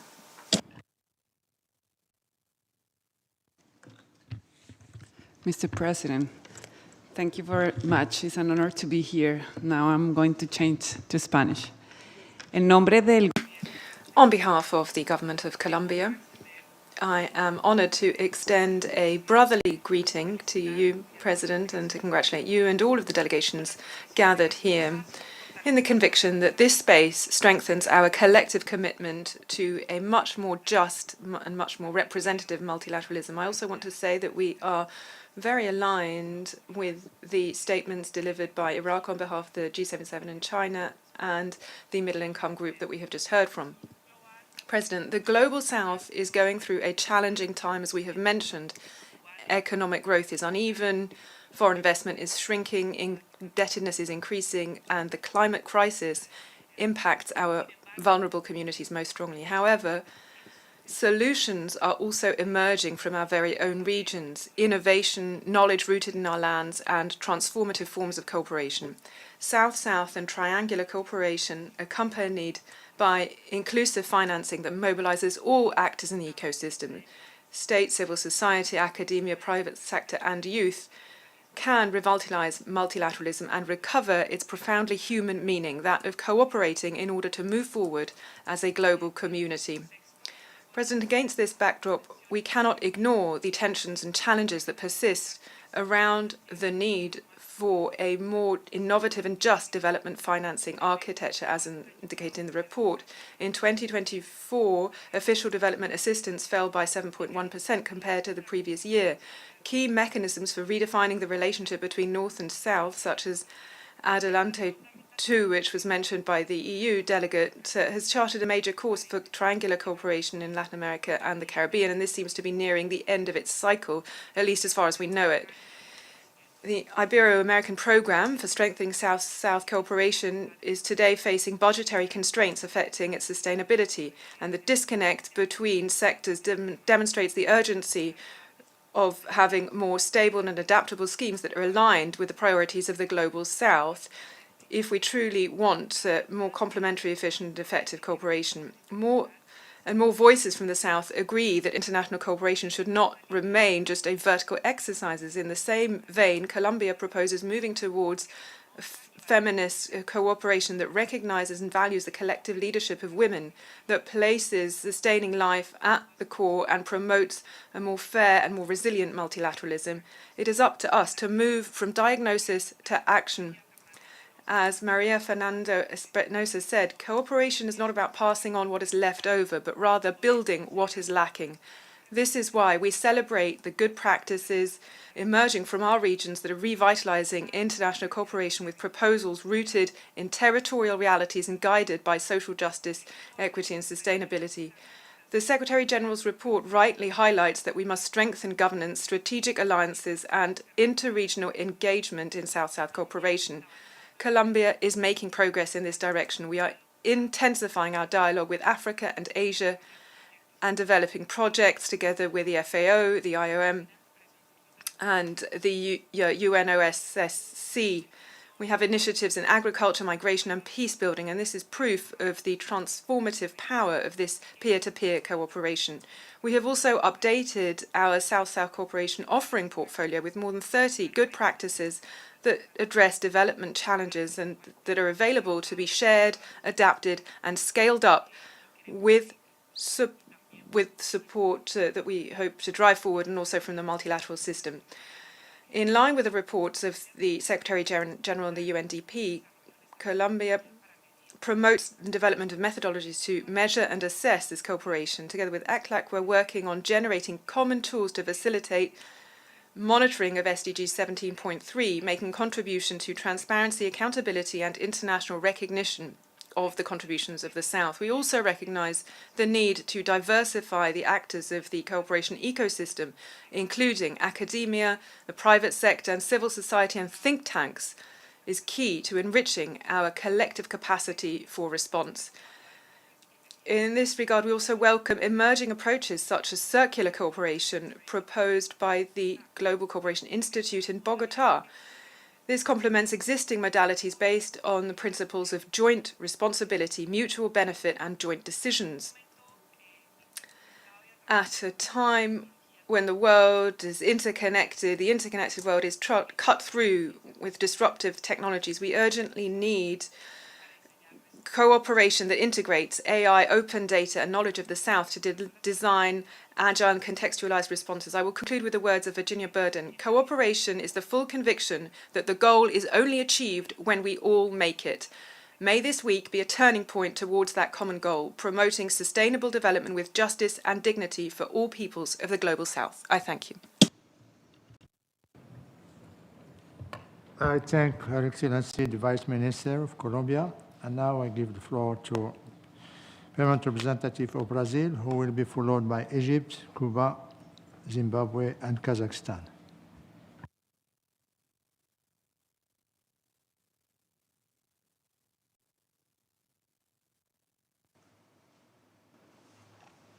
Thank you, Mr. President, and congratulations on your election. Before making my statement, I'd like to join the chair in paying tribute to Achim Steiner, the UNDP administrator, for his 8 years of commitment and efficient work in favor of the cause of development. Thank you, Achim. And since you are half Brazilian, may I say that we are also very proud of your work. Mr. President, for Brazil, South-South cooperation has long been a vital force for sustainable development in all its dimensions. Over the past decades, it has strengthened national institutions and fostered innovative partnerships, building a global network that shows Brazil's steadfast commitment to international solidarity. South-South cooperation is not a replacement for North-South cooperation. Rather, the two are parallel. They are guided by distinct principles, methodologies, and metrics for evaluation. Both complement each other in the struggle for sustainable development. South-South cooperation is rooted in dialogue, shared governance, horizontality, solidarity, and non-conditionality. In this framework, ownership is not merely an objective, it is a core principle embedded in the very concept of cooperation. At the same time, we must express concern at the significant decline in traditional official development assistance flows to developing countries. In this context, South-South cooperation is increasingly expected to step in and broaden its initiatives to fill the growing gap. The current crisis in international aid, prompted by some developed countries, is a huge challenge for sustainable development strategies in the Global South, but at the same time presents an opportunity to elevate South-South cooperation as a central pillar of the global development architecture. Through the Brazilian Cooperation Agency, Brazil has actively contributed to sustainable and inclusive development initiatives in fellow developing nations in Africa and Latin America and the Caribbean, focusing on eradicating hunger and poverty, promoting economic growth, and advancing technological capabilities. Being itself a developing country with multiple development challenges and needs, but also with multiple good solutions to many of those challenges and needs, Brazil is well endowed to promote horizontal cooperation with countries that share the same realities socially, institutionally, and geographically. Beyond bilateral efforts for which we feel prepared, Brazil has been a pioneer in South-South trilateral cooperation. We have partnered with international organizations, particularly the Rome-based UN agencies, FAO, IFAD, and the World Food Programme, to share Brazilian policies and best practices in food security, poverty alleviation, and resilience building. Our efforts also comprise trilateral initiatives with developed countries such as Japan and Germany, which see the increased potential for their own cooperation efforts in the association with a developing country with many skills that adequately respond to development challenges and opportunities. We also collaborate with India and South Africa through the IPSA Fund, a successful model of South-South cooperation. I take this opportunity to commend the UN Office for South-South Cooperation for its effective role as the fund's manager and secretariat. Aligned with these priorities, Brazil has launched the Global Alliance Against Hunger and Poverty under its G20 presidents last year.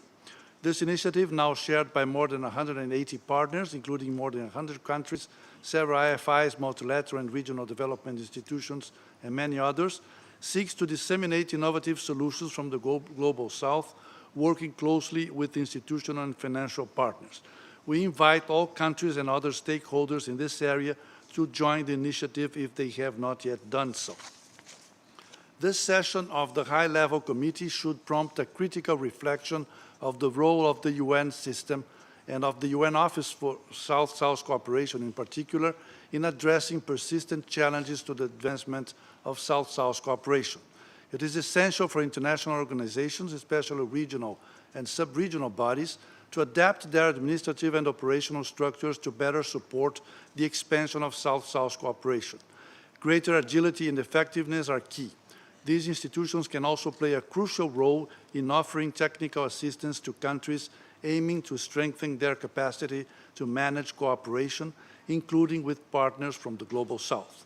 Brazil encouraged the UN Office for South-South Cooperation's active participation in the framework to measure South-South cooperation currently being developed by UNCTAD. One concrete way of the office to contribute would be by supporting training programs for governments and in developing countries, enabling them to apply this framework when preparing voluntary national reports on their contributions to the Sustainable Development Goals. Trilateral cooperation is gaining prominence in the search for innovative, context-sensitive solutions. Developing countries engaged in such arrangements must collaborate to ensure political and operational convergence. This will help to preserve the principles of South-South cooperation within trilateral initiatives and to secure visibility for Global South partners. Our delegation is fully committed to the success of this 22nd session of the High-Level Committee on South-South Cooperation. You can count on Brazil as always. Thank you. Je remercie le I thank the permanent representative of Brazil for that statement. I now have the pleasure of giving the floor to the permanent representative of Egypt. Thank you very much, distinguished President, my dear brother, Ambassador Omar Hilal. I congratulate you on assuming the presidency, assuring you of our delegation full commitment and cooperation. Distinguished colleagues, Excellencies, we are meeting at a time of unprecedented global crisis. Decades of development gains have been undermined and in some cases reversed even. International cooperation and global solidarity have never been more essential to face the current challenges and to bring developing countries back on track to achieving the 2030 Sustainable Development Agenda.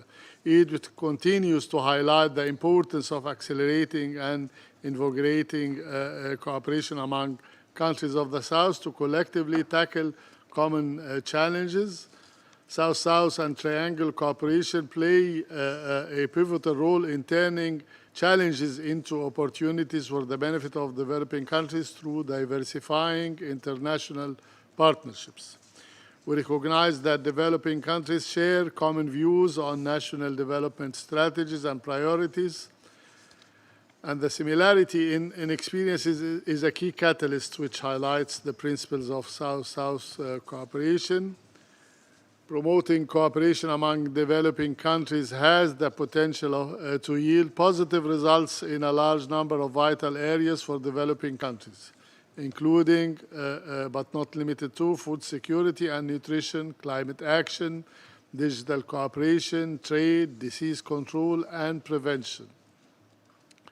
To just name a few, as I said, South-South cooperation and its agenda should continue to be set by countries of the South. We believe that the South-South and triangular cooperation must be complementary, not a substitute for North-South cooperation. I believe my dear colleague, Ambassador Sergio, the distinguished PR of Brazil, has emphasized that as well. We therefore stress the importance of adequate financing, respect for national ownership and alignment with national development priorities.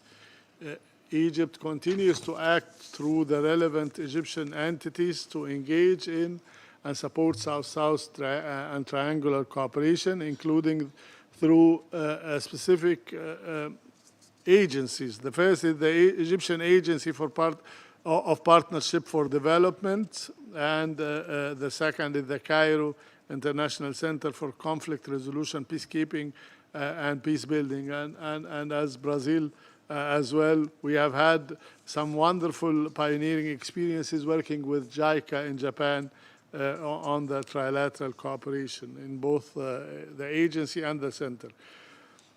This includes the activity of both the agency and the center include offering training courses, providing aid supplies and shipments and humanitarian assistance, dispatching experts and physicians in different specialities, establishing health facilities and surgery centers, and granting a scholarship to students from developing countries. It also entails implementing joint cooperation program and exchanging experience among countries of the South in numerous fields. We also work on providing programs to strengthen the capacities of government officials and regional organizations across Africa. Before conclude, I reaffirm Egypt's strong commitment to the principles of solidarity, mutual benefit, and shared development that underpin the South-South and triangular cooperation. Very proud of the great work done by the Secretariat of the South-South Cooperation, our dear sister Dima Khatib. Very proud of our continued cooperation for you, with you, and for the great work done by you and by the UNDP in general. Thank you very much. I submit, Honorable President. I thank the Ambassador of Egypt, and now I give floor to the representative of Cuba, who will be followed by Zimbabwe, Kazakhstan, Turkey, and Tunisia. Señor Presidente, President, thank you very much. Excellencies, colleagues, my delegation aligns itself with the statements delivered by the delegations of Iraq on behalf of the G77 and China, and by Palau on behalf of AOSIS.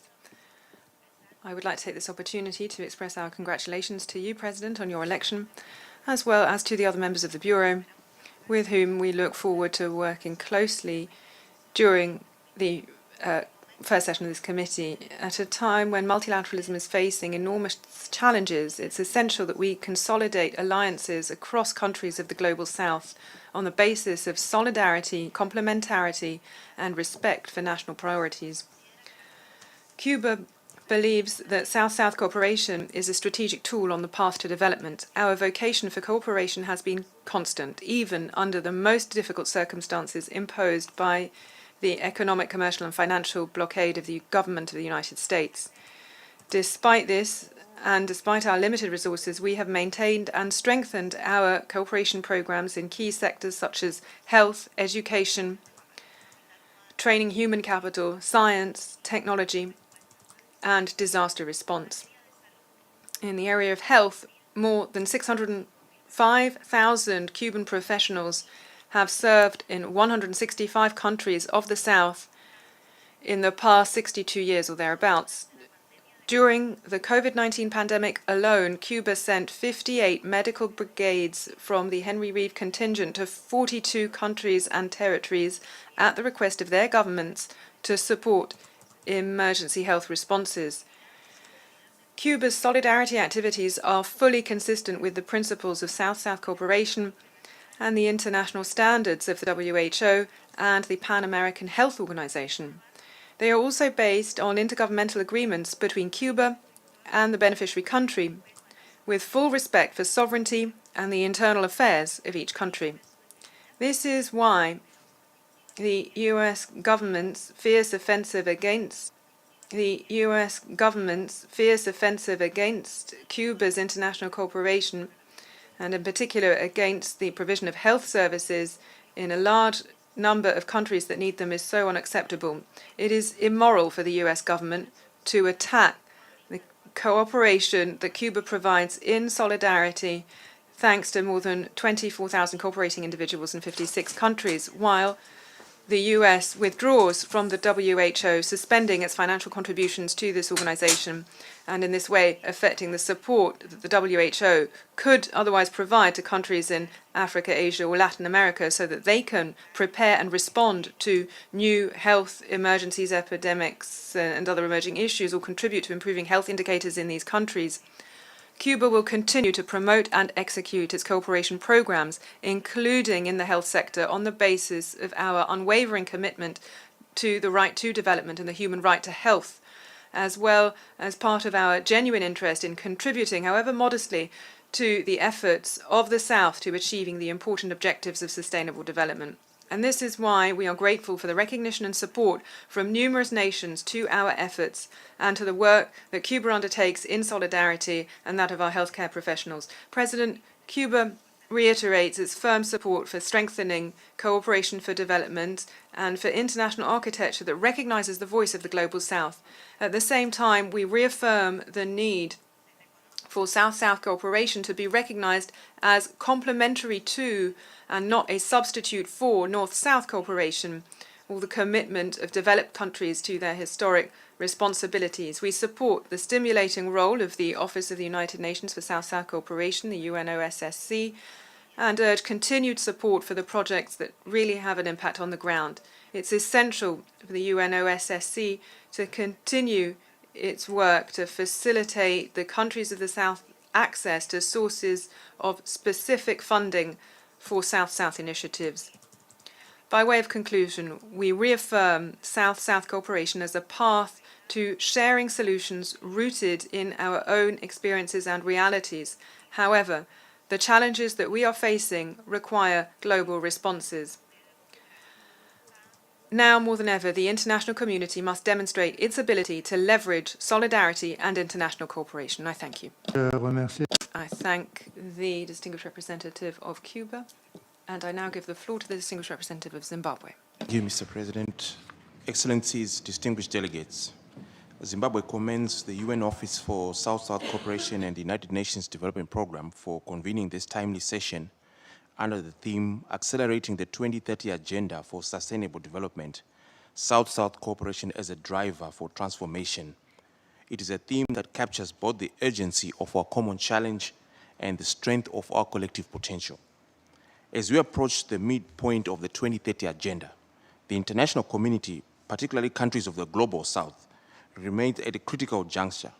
The Sustainable Development Goals are slipping beyond reach for many, not because of a lack of ambition or effort, but due to systematic inequalities, global economic headwinds, climate disruptions, and unilateral measures that undermine progress.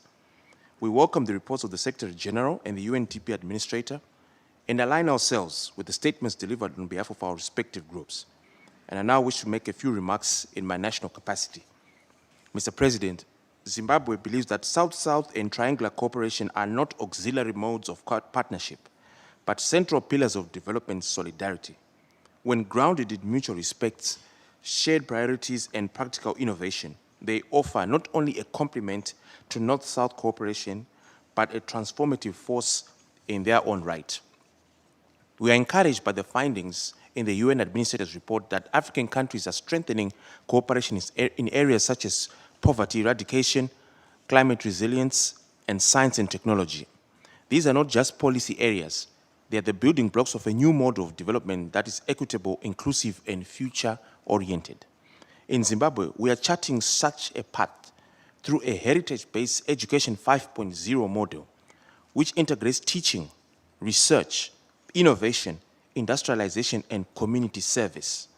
Our goal is to build a knowledge-based economy rooted in the harnessing of our endowments and talents.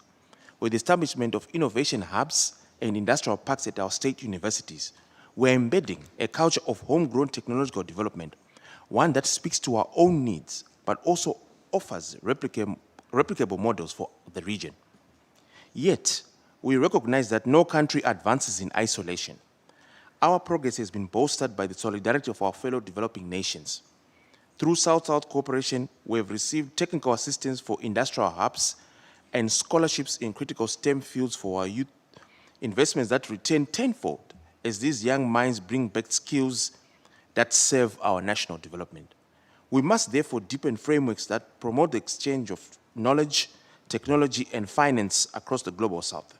And we call on the UN system to ensure that support for South-South cooperation is mainstreamed and adequately resourced, because in this collaboration lies our greatest comparative advantage. Mr. President, trade is another frontier of transformation. Intra-African trade is steadily rising, reflecting our commitment to integration under the African Continental Free Trade Area. Zimbabwe is doing its part by modernizing border infrastructure, digitalizing customs procedures, and establishing one-stop border posts.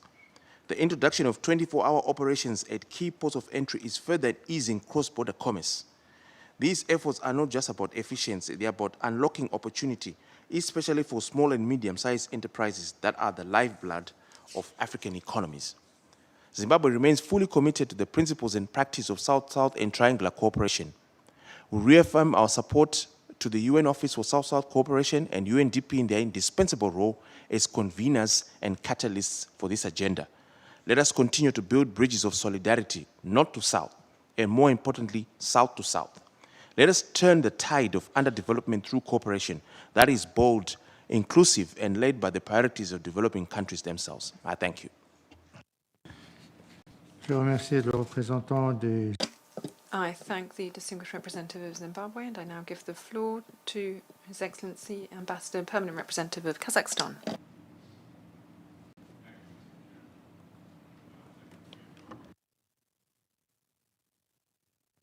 Sorry.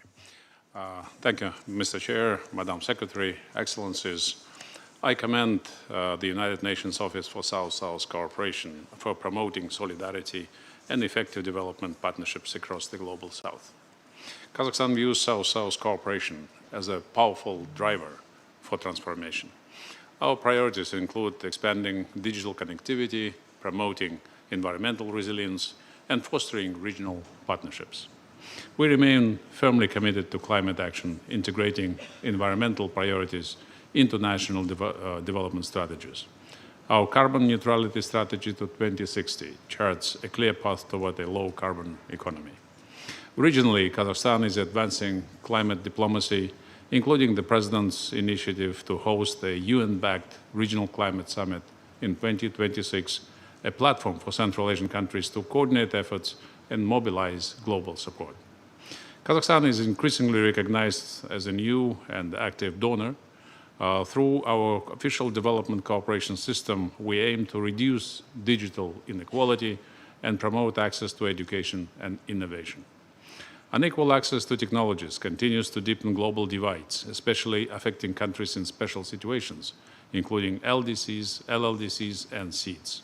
These gaps must be addressed through practical partnerships and knowledge sharing, especially within the UN system. Dear friends, to institutionalize this commitment, we established the Kazakhstan Agency for International Development.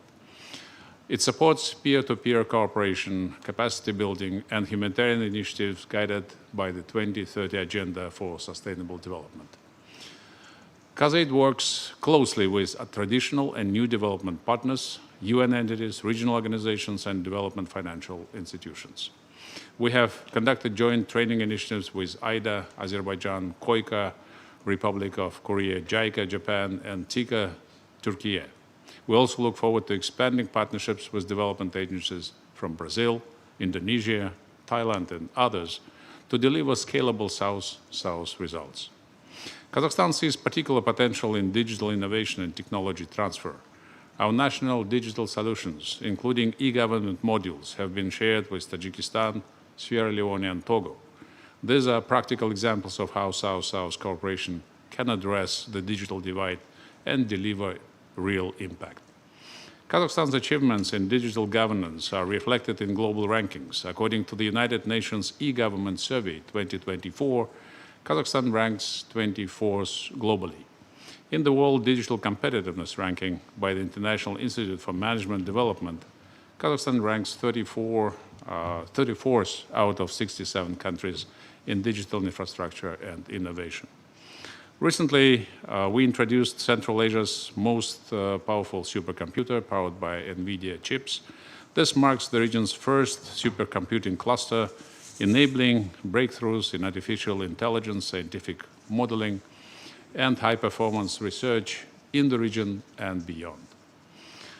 Our vision for digital cooperation is expanding. Kazakhstan is working with ESCAP to establish a Center for Digital Solutions in Almaty. This platform will serve as a hub for high-tech transfer, supporting Asia-Pacific countries through South-South and triangular modalities. We are also proud to host the United Nations Regional Center for Sustainable Development Goals for Central Asia and Afghanistan. Initiated by my president, the center, unanimously adopted by UNGA, will coordinate regional development programs, attract international financing, and advance innovation. It demonstrates my country's dedication to multilateral development and regional solidarity. Kazakhstan also co-founded, together with UNDP, the Astana Civil Service Hub. It now includes 43 participating states across 5 continents. It serves as a platform for continuous exchange of knowledge in civil service reform and capacity building, helping governments improve institutional performance and public sector effectiveness. Kazakhstan emphasizes the importance of uniting LDCs, LLDCs, and SEEDs in advancing shared goals. Through geographical Though geographically diverse, these countries face similar challenges, from limited market access to climate fragility. Stronger cooperation can amplify their collective voice and ensure no one is left behind. In conclusion, Kazakhstan remains fully committed to building partnerships that foster innovation, bridge divides, and unlock the potential of the Global South. Together, we can ensure that South-South and triangular cooperation remain engines for solidarity, sustainability, and shared prosperity. I thank you. Je remercie. I thank the Ambassador and Permanent Representative of Kazakhstan, and I now give the floor to the representative of Tunisia. Thank you, Chair. Thank you, Mr. Chair. First of all, we congratulate you and the members of the Bureau for the election. My delegation aligns itself with the statement delivered by Iraq on behalf of the G77 and China and reaffirms its commitment to the principles and objectives of South-South cooperation. This mechanism offers a vital platform for resilience and recovery. It enables us to garner resources, share innovative solutions, and strengthen our collective capacity to achieve the Sustainable Development Goals by 2030. Mr. President, development is most sustainable when it's inclusive, locally anchored, and mutually reinforcing.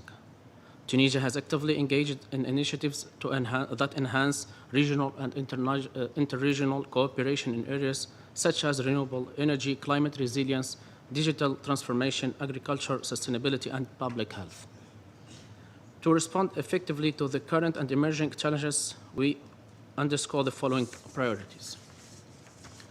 First, strengthening of institutional capacities and mechanisms at both national and regional levels in order to coordinate, implement, evaluate South-South and triangle cooperation initiatives.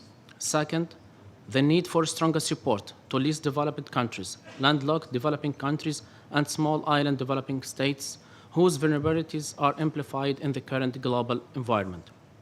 Third, deeper collaboration in science, technology, and innovation. Technology transfer, capacity building in digital skills, wise usage of artificial intelligence and green technologies can serve as key accelerators for inclusive growth. Fourth, the importance of integrating youth and women in the design, implementation, and evaluation of South-South initiatives. Mr. President, United Nations has a central role to play in enabling a more coordinating and coherent approach to South-South cooperation. So we call for enhanced synergy among UN entities, regional organizations, and national institutions. And we reiterate our support for the efforts of the UN Office of South-South Cooperation in this regard. As we look ahead, we must reaffirm our shared values of mutual respect, solidarity, and equity. South-South cooperation is not a substitute for traditional development aid, but a powerful complement that reflects the real potential of developing countries to build their own development paths and partner in global progress. In conclusion, we hope that this session serves a renewed commitment to our collective vision, one of shared prosperity, resilience, and dignity for all, and I thank you. Je remercie le I thank the representative of Tunisia, and I give the floor to the representative of Bangladesh, to be followed by Burkina Faso, Chile, and Portugal.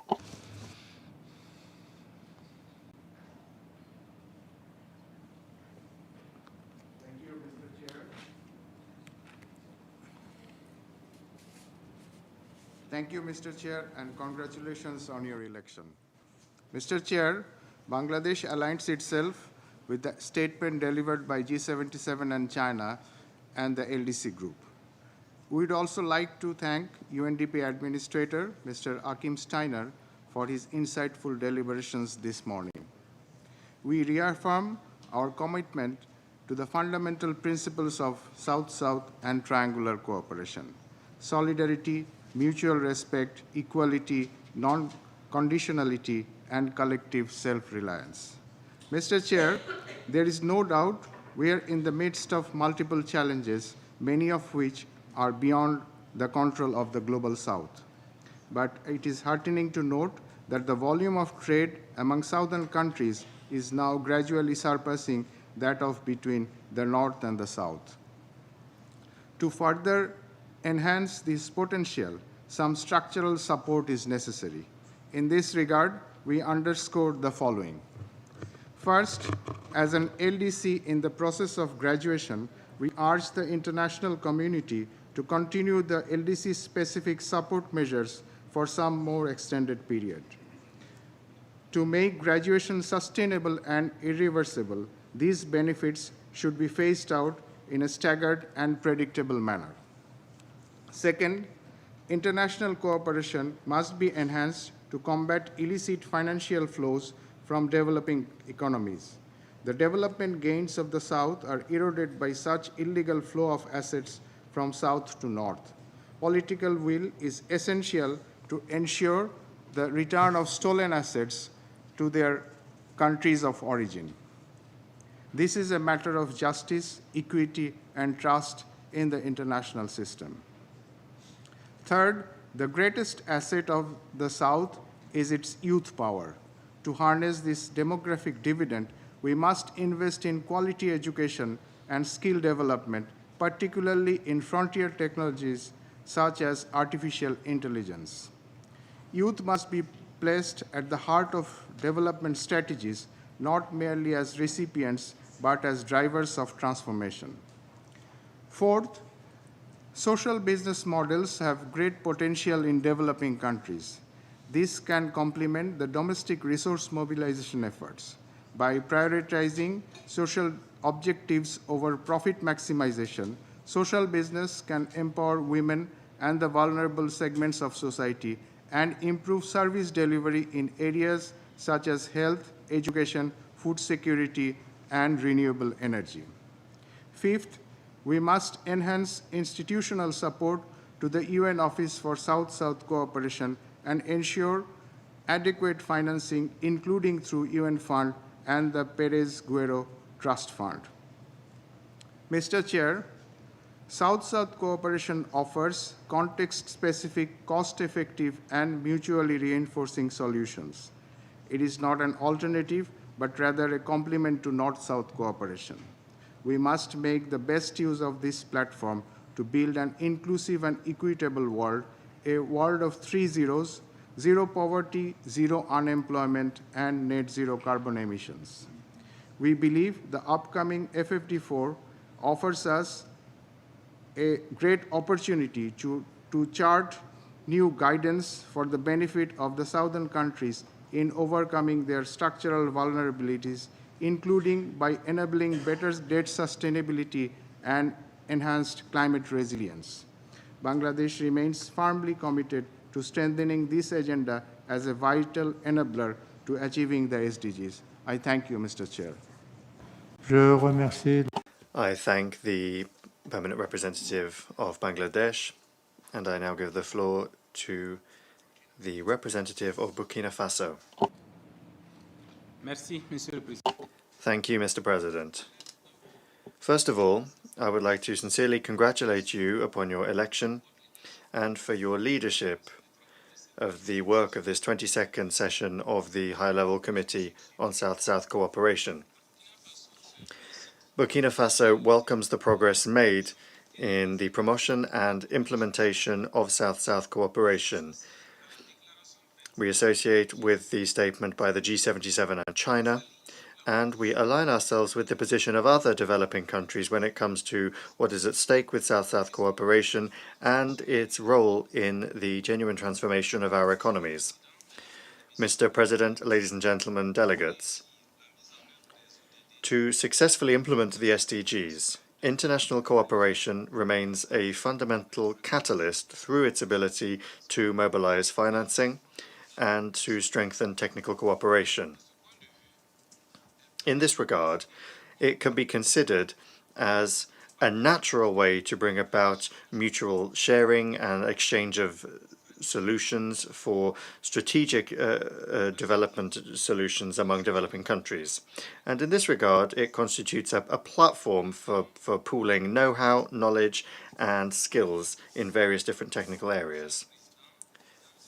Mr. President, ladies and gentlemen, delegates, development cooperation is a market on which Countries of the South only really stand out as consumers, neglecting the vast potential they have to offer things as well. And it's important that our countries emerge from what seems to be their comfort zone as consumers of cooperation and development cooperation, to also position themselves as providers of skills and knowledge on this market. Although South-South cooperation doesn't seem to mobilize as many financial flows as traditional cooperation, it nevertheless remains the fact that it does generate significant volumes of knowledge and essential know-how for the harmonious development of our countries. For that reason, my delegation agrees with the choice of theme for this session, namely accelerating the 2030 Agenda for Sustainable Development, South-South cooperation as a driver for transformation, ensure the better sharing of knowledge and good practices. To achieve this, South-South cooperation provides a general framework to encourage and support cooperation among developing or emerging countries on the one hand, and among these countries and international financial and development institutions on the other. If this momentum is properly framed and better integrated into development cooperation, South-South cooperation could be a true lever for the integration of our economies. Mr. President, ladies and gentlemen, delegates, South-South cooperation, beyond the financial aspect, constitutes an essential vector for the transfer of skills, adapted technologies, and good practices. Dynamic partnerships have already been forged, including with Morocco on vocational training, with India on agricultural equipment, and with China in the area of infrastructure and health. We now need to go further by establishing a robust institutional framework.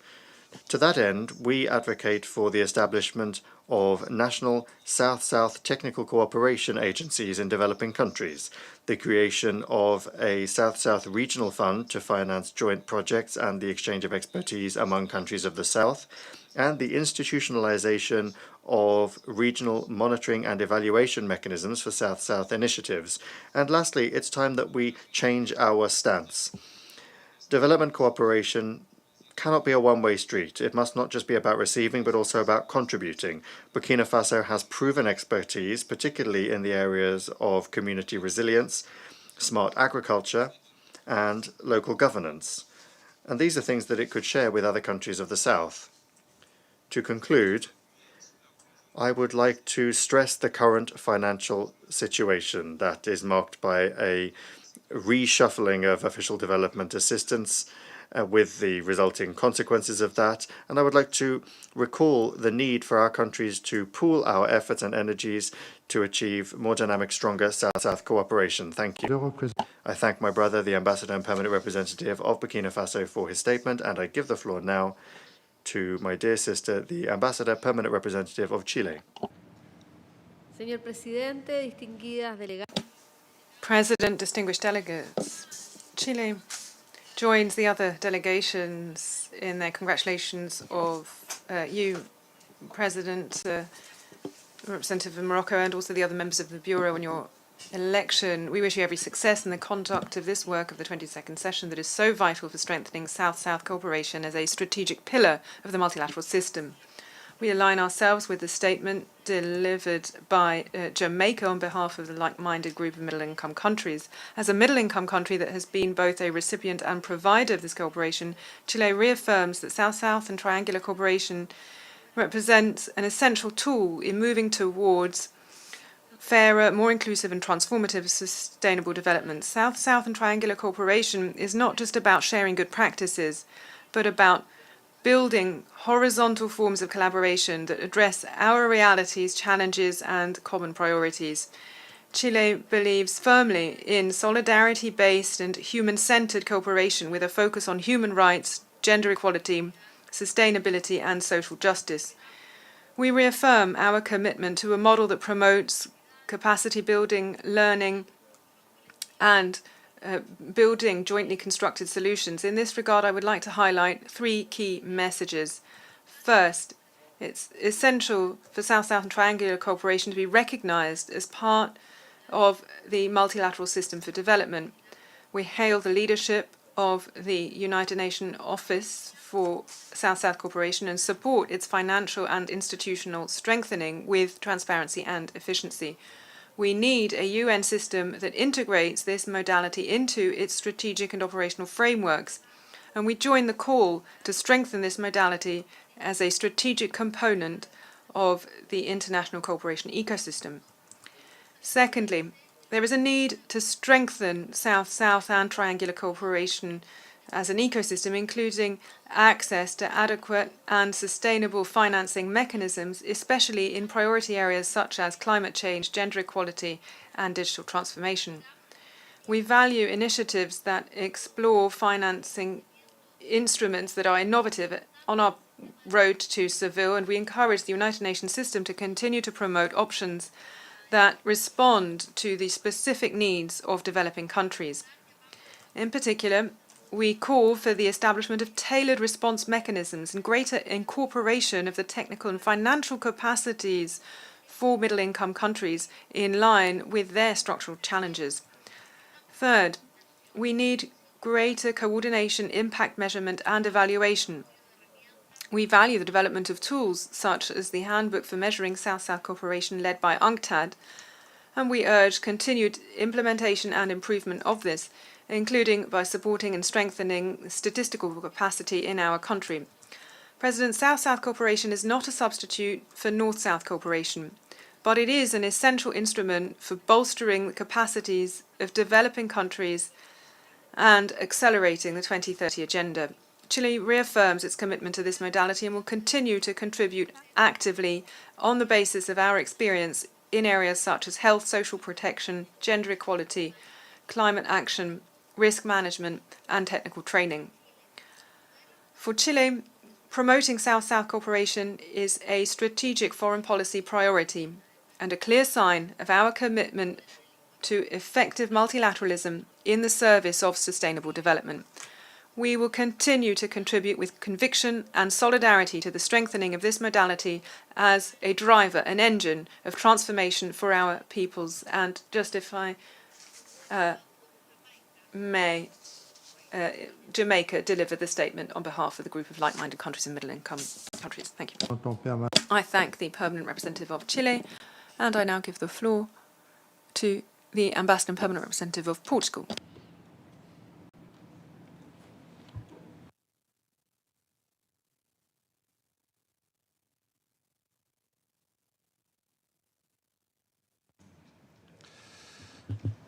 Merci, Monsieur le Président. Thank you, President. Et moi, allow me, first of all,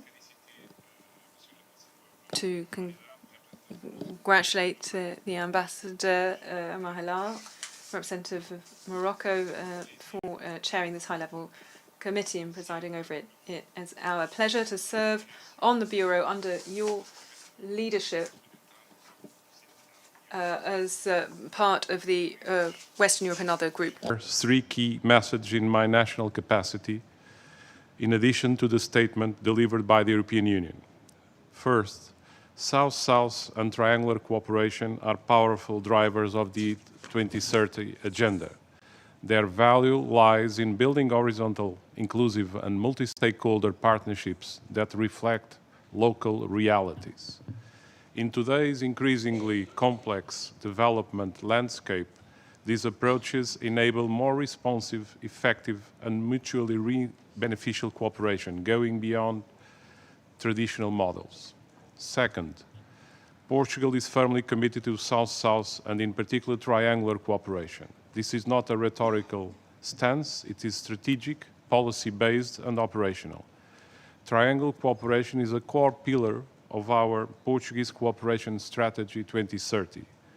To date, we have concluded over 15 memorandum of understanding, more than half with non-DAC countries.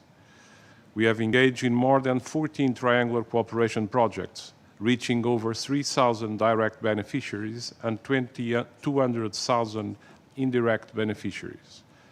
Our approach is multidimensional, policy-oriented through annual international meetings on triangular cooperation held in Lisbon with OECD, financial through cooperations to the SEGI managed triangular fund between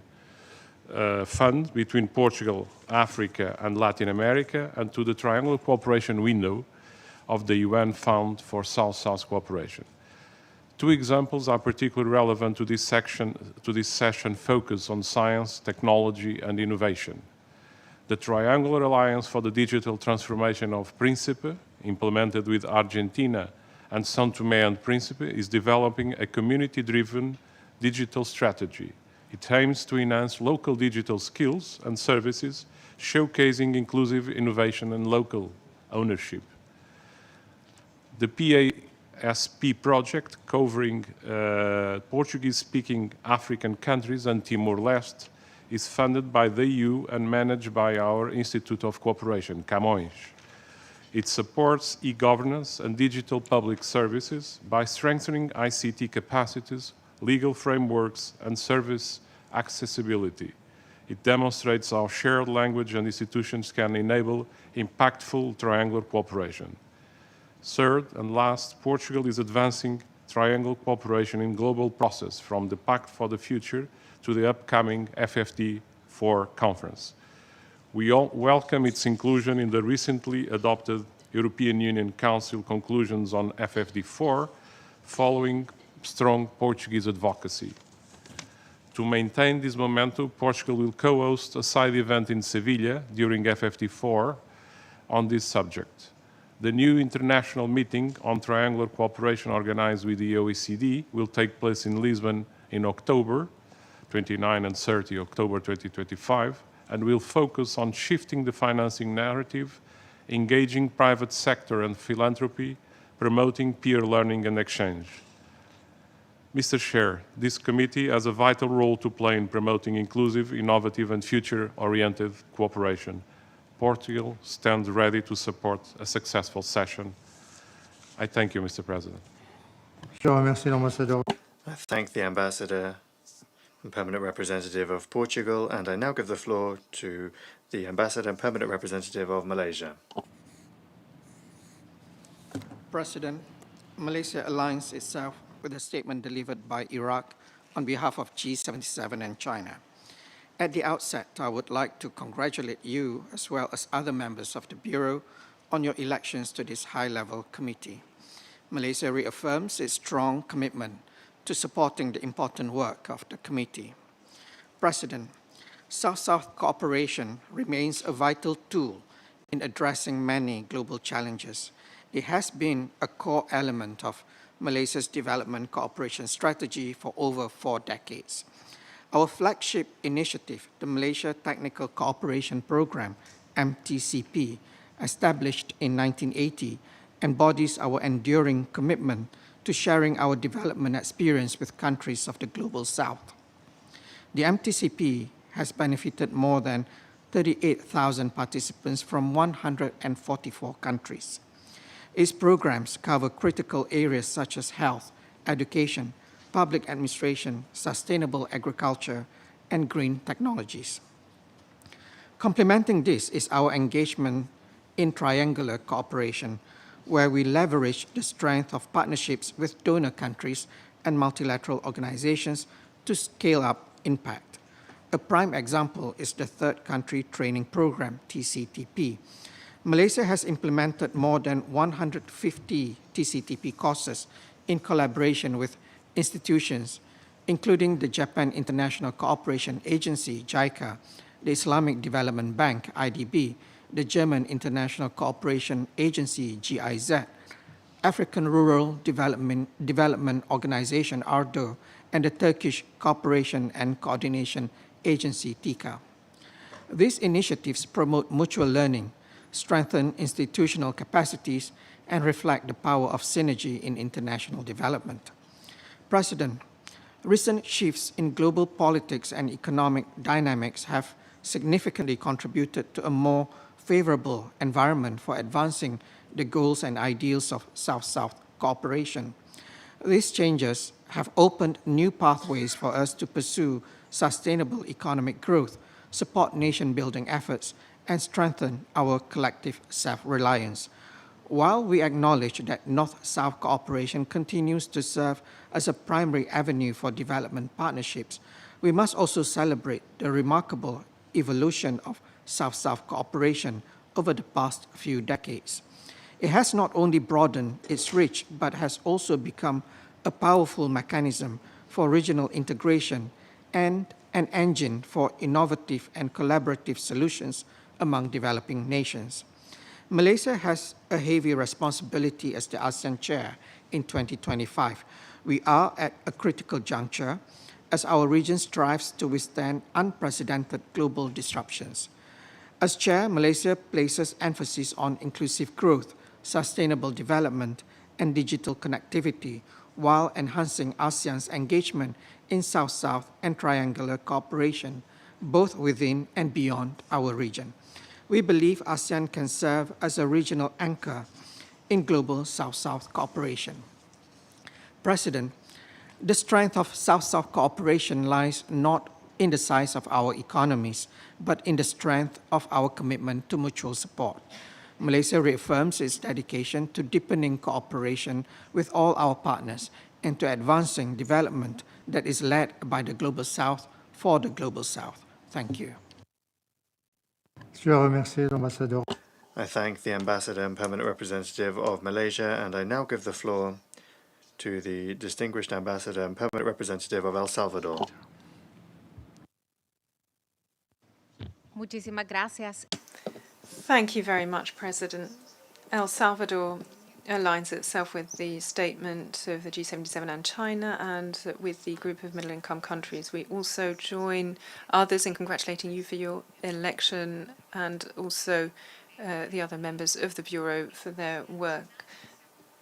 In our national capacity, we wish to share some reflections on the progress that has been made, the persistent challenges, and the opportunities offered by South-South cooperation as a driver for sustainable development. Over the past few years, we have witnessed growing institutionalization of South-South and triangular cooperation within the UN system, and this is reflected in the report that we are considering today. We appreciate the efforts of the agency's funds and programs to incorporate this modality into their strategies and cooperation frameworks. The integration of this cooperation as a structural tool to drive shared solutions, strengthen national capacities, and promote sustainable development represents a significant step forward that really ought to be deepened and sustained over time. El Salvador has continued to strengthen our institutional architecture with the leadership of the El Salvador Agency for International Cooperation, ESCO. We have consolidated a more dynamic and results-oriented vision aligned with our development priorities. In this context, El Salvador aspires to play an increasingly active role, both as a provider and recipient of cooperation, through the use of innovative instruments that channel resources towards key public policies. This commitment is reflected in our International Development Cooperation Strategy, which articulates our priorities in the areas of social welfare, security, effective governance, and reactivating the economy. We've developed a portfolio of projects and good practices that includes experiences in citizen security, early childhood, health, education, renewable energies, agriculture, and land management. These initiatives have enjoyed technical support and effective partnerships with UN system agencies, in this way demonstrating the value of truly integrated cooperation.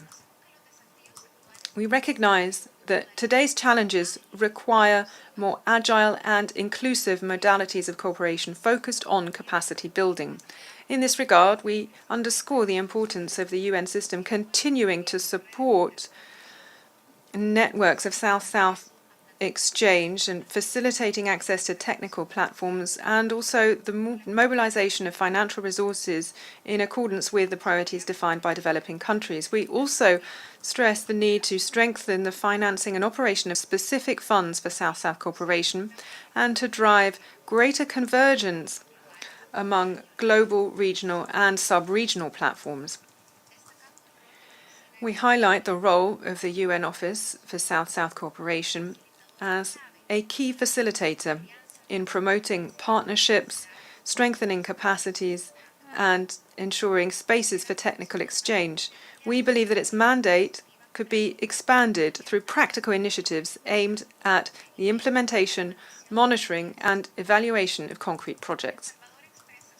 El Salvador expresses its willingness to explore opportunities for collaboration with the Office to promote regional or interregional exchanges on priority issues. And at the same time, we encourage the Office to expand the systematization and dissemination of good practices and to provide technical support to countries seeking to strengthen their role in South-South cooperation. Finally, President, we reiterate that South-South cooperation initiatives should not be limited to one-off responses, but rather should be tools for transforming productive capacity, reducing structural vulnerabilities, and moving towards a more sustainable and inclusive development model. It will be an honor for my country, El Salvador, to support the Bureau of the High-Level Committee in facilitating the negotiations of the draft decisions of the current session and to constructively contribute to consensus and strengthening the outcomes of this committee. Thank you for your attention. Je remercie l'ambassadeur. I thank the distinguished permanent representative of El Salvador, and I now give the floor to the ambassador and permanent representative of Guinea. Merci, Monsieur le Président. Thank you, Mr. President.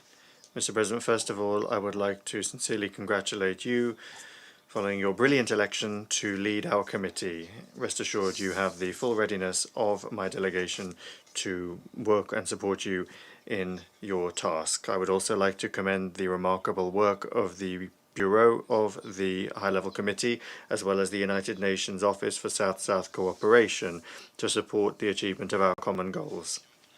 My delegation would like to align itself with the statements delivered on behalf of the G77 and China and the least developed countries, and I would like to deliver the following remarks in my national capacity. Mr. President, the theme of this session is particularly interesting for the Republic of Guinea. Our political history proves very well that we are deeply committed to the development of cooperation-based relations in general and, in particular, those among countries of the South. Our session it comes at a particularly difficult time, marked by multiple crises and a great deal of upheaval that is affecting our collective ability to generate the conditions needed to effectively achieve the Sustainable Development Goals. In this context, the countries of the Global South are facing greater vulnerability caused by economic volatility, climate change, a significant drop in official development assistance, the digital divide, and the burden of debt on their economies. In light of this, strengthening South-South cooperation as a supplement to North-South cooperation is not an option, rather it is a necessity, in order to accelerate the structural transformation of our economies and to achieve our common aspiration for sustainable development based on mutual solidarity, support, and respect. Vigorous measures and more efficient mechanisms that are better adapted to our realities are needed to strengthen the effectiveness of our collective action. We must strengthen the potential of South-South cooperation by further relying on our own initiatives and resources and by sharing our expertise and knowledge, while also boosting capacity building and technology transfers to overcome the development challenges that our countries continue to face. Mr. President, many countries in the Global South have amassed effective development practices and are demonstrating tangible progress in many areas. These are things that could be very useful in the development efforts of other countries in our group. Sharing knowledge and expertise on development is essential in order to find relevant, effective and efficient solutions to common development challenges, particularly on the African continent.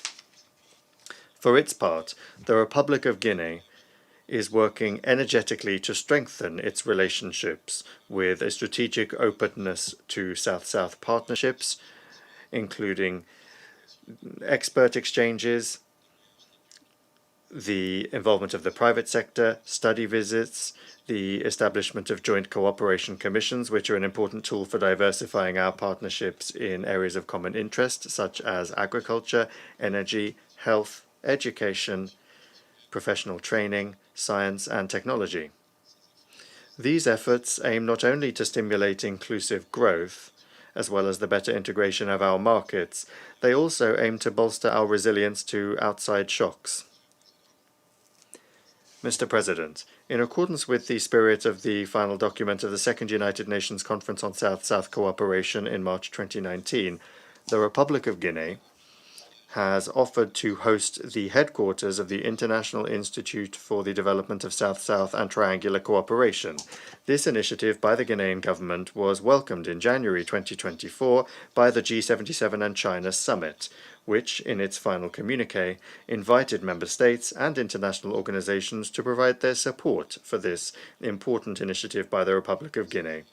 I would like to take this opportunity once again to reiterate our appeal to our partners to support the establishment of this institute, which will help strengthen public and private sector research institutions, university establishments, regional centers of excellence and knowledge networks, and to create institutional spaces for the development and sharing of knowledge about South-South and Triangular Cooperation initiatives. Mr. President, I would like to reiterate our profound commitment to the founding values of South-South cooperation, solidarity, and the national ownership of development policies. We also encourage the establishment of innovative and inclusive triangular partnerships that promote adapted technology transfer, making the most of homegrown knowledge and co-development. Lastly, I would like to reiterate our determination to actively contribute to the collective momentum towards sustainable, equitable, and solidarity-based development. Thank you. Merci, l'ambassadeur représentant. I thank the Ambassador Permanent Representative of Guinea, and I now give the floor to the Ambassador and Permanent Representative of Singapore. Merci, Monsieur le Président. Thank you, Mr. President. At the outset, I would like to congratulate you and the members of the Bureau on your election. I assure you of our support for your leadership of this session. Singapore is also pleased to align itself with the statements delivered on behalf of the G77 and China and the Alliance of Small Island States.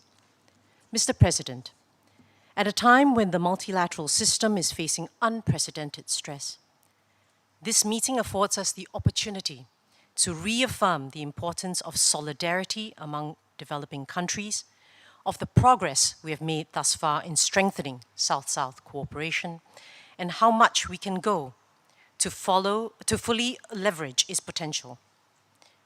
We face multiple interlocking global challenges, from climate change to narrowing fiscal space, and they demand collective, creative, and cumulative solutions. We must leverage our common but also diverse experiences, comparative advantages, and unique perspectives. Allow me to share 3 key reflections.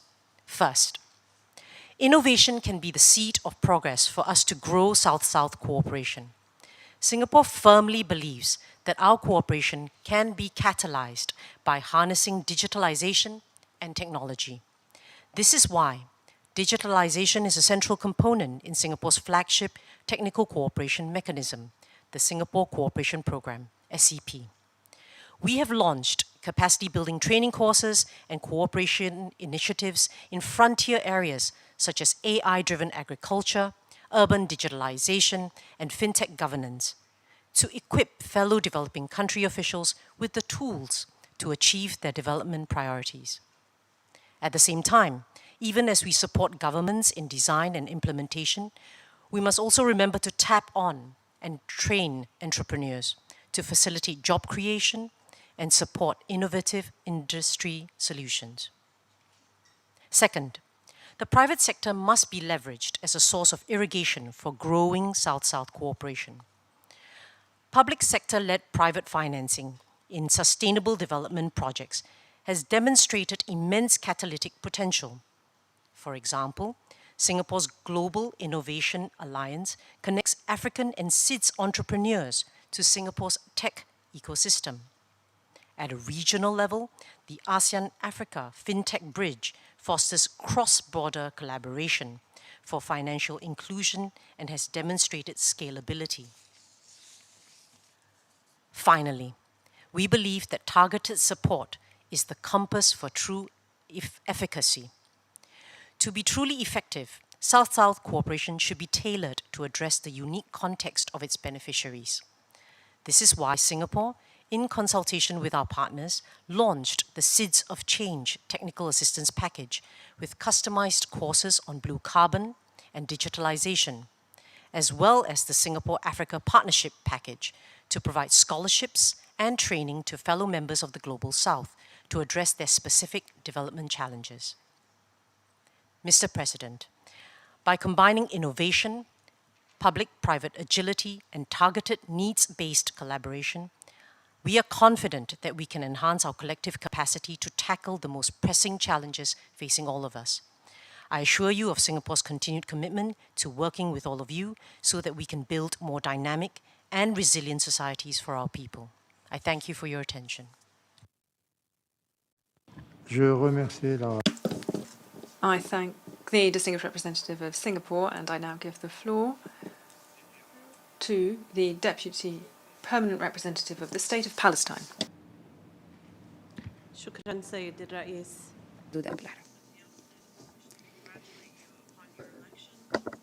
Of the 22nd session of the High-Level Committee on South-South Cooperation, and through you to the distinguished Bureau members on their elections. The State of Palestine aligns with the statement delivered by the Republic of Iraq on behalf of the Group of 77 and China, and wishes to make the following remarks in our national capacity. We note the reports of the Secretary General and UNDP Administrator on global challenges and progress made, as well as the proposed recommendations for the direction of South-South cooperation. Moreover, the State of Palestine would like to thank the UN Office for South-South Cooperation for its tireless efforts in organizing this session and for its instrumental role in facilitating South-South and triangular cooperation within the UN development system. Mr. President, South-South cooperation is evolving and expanding at a pace that consistently and effectively contributes to the 2030 Agenda, serving all countries to advance on their paths towards sustainable development. For the Global South, South-South cooperation has strengthened national institutions and fostered innovative partnerships at the regional and international levels, reflecting a collective commitment to the principles of solidarity, shared development, and mutual benefit. For Palestine, South-South cooperation is an important pillar of its sustainable development framework and multilateral engagement, rooted in solidarity and mutual support. In 2019, Palestine had the great honor and privilege of chairing the G77 and China during the adoption of the BAPA Plus 40 outcome, which reinforced the core foundations of South-South cooperation: solidarity, equality, and multilateralism. These foundations continue to be reflected in our bilateral cooperation as well, such as health and education-related technical exchanges and sharing expertise in community-based resilience in conflict settings. For instance, through the Palestinian International Cooperation Agency, Palestine has implemented programs in Afghanistan, Guinea, and Sierra Leone, conducting training in the areas of surgeries and examinations.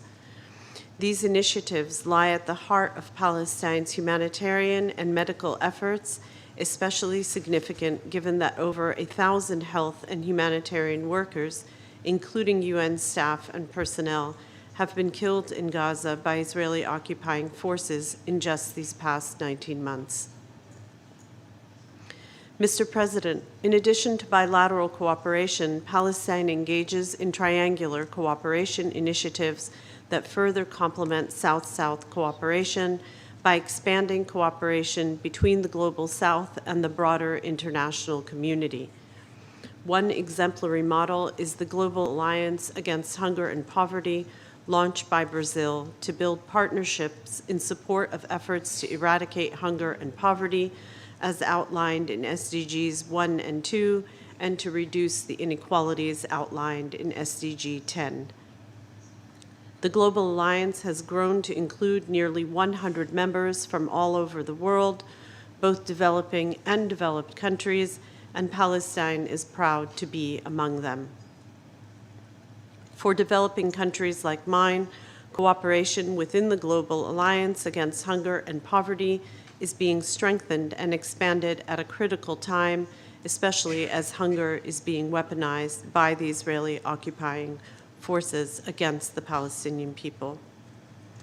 In this context, solidarity and cooperation of this kind stands as a vital platform for collective action, reminding us that eradicating hunger and poverty everywhere requires not only resources, but political will, accountability, and shared responsibility. Mr. President, in an era marked by widening inequalities and protracted crises and injustices, South-South cooperation is not simply a mechanism of exchange. It is a declaration of shared resilience, a strategy of empowerment, and a vision for a more equitable world. As echoed consistently in this committee and throughout the UN system, South-South cooperation is not a substitute for North-South cooperation, but a complement that offers practical, context-driven solutions rooted in shared development experiences. It is through this spirit of partnership and solidarity that we must confront the interconnected challenges of our time to ensure that no country and no one is left behind. I thank you. I thank the Ambassador DPR of State of Palestine, and now give floor to the distinguished representative of Algeria.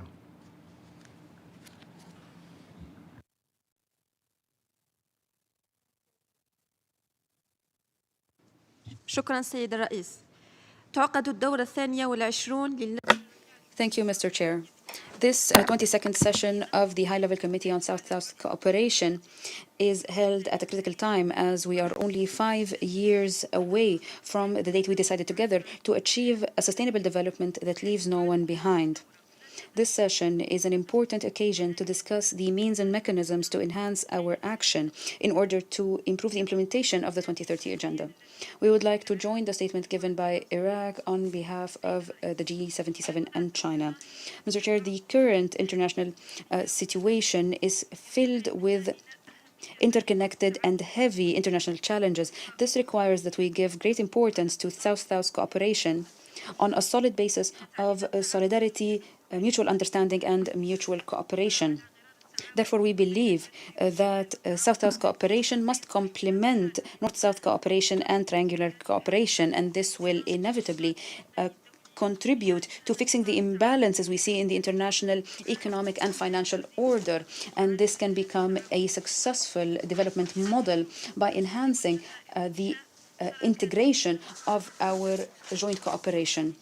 And therefore, we would like to create partnerships that follow a comprehensive approach that responds to our national strategic priorities in development, as well as our regional and international commitments.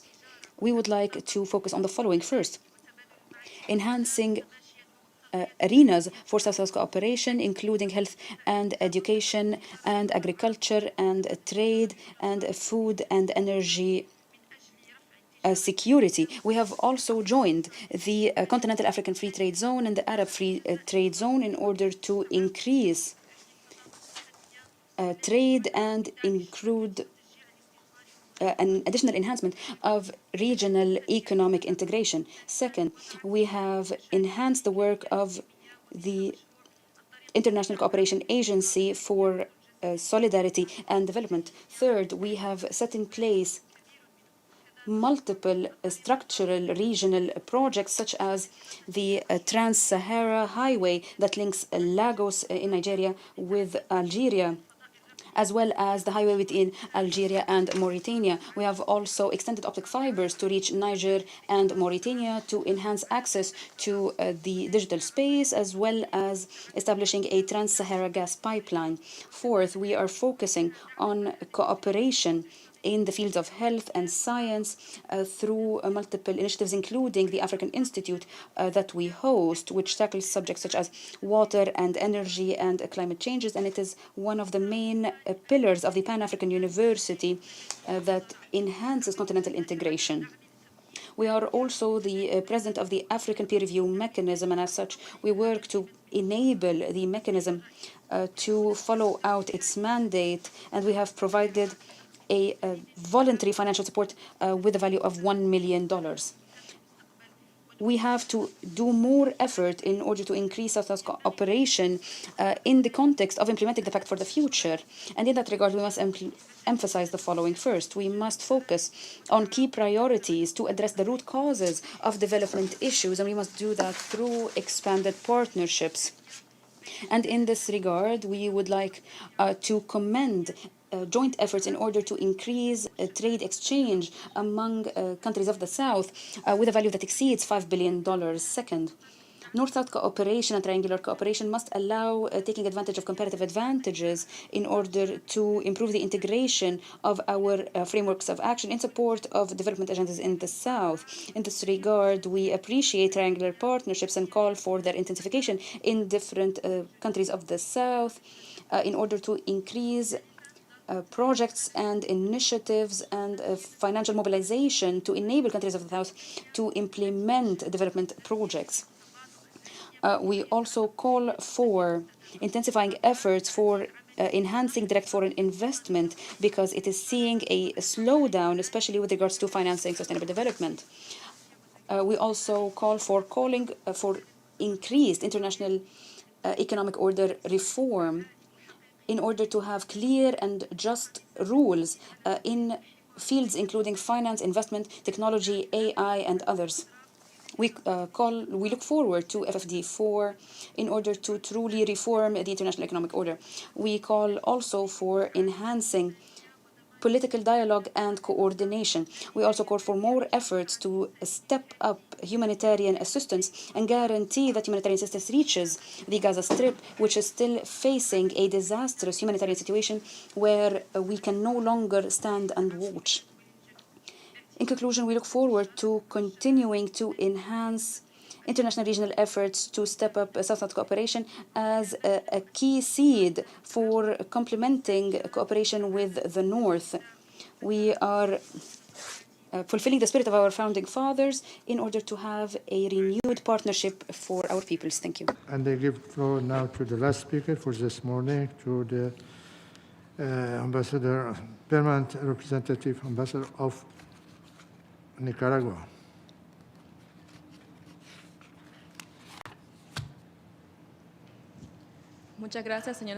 Thank you very much, President.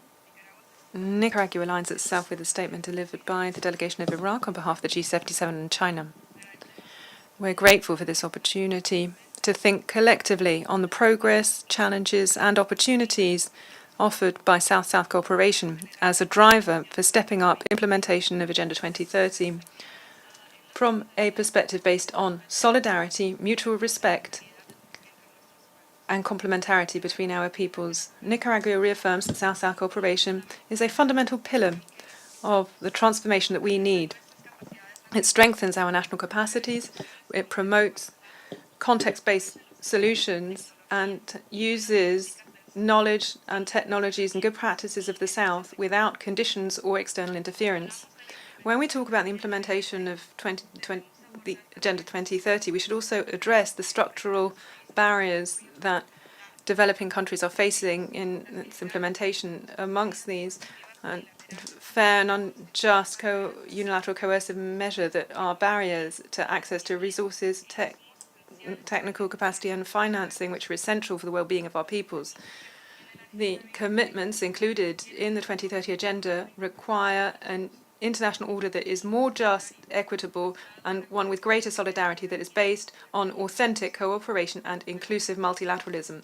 South-South cooperation, together with triangular cooperation, should be strengthened as a tool for collective self-sufficiency and the sustainable development of our nations. President, developed countries should fulfill their commitments for ODA.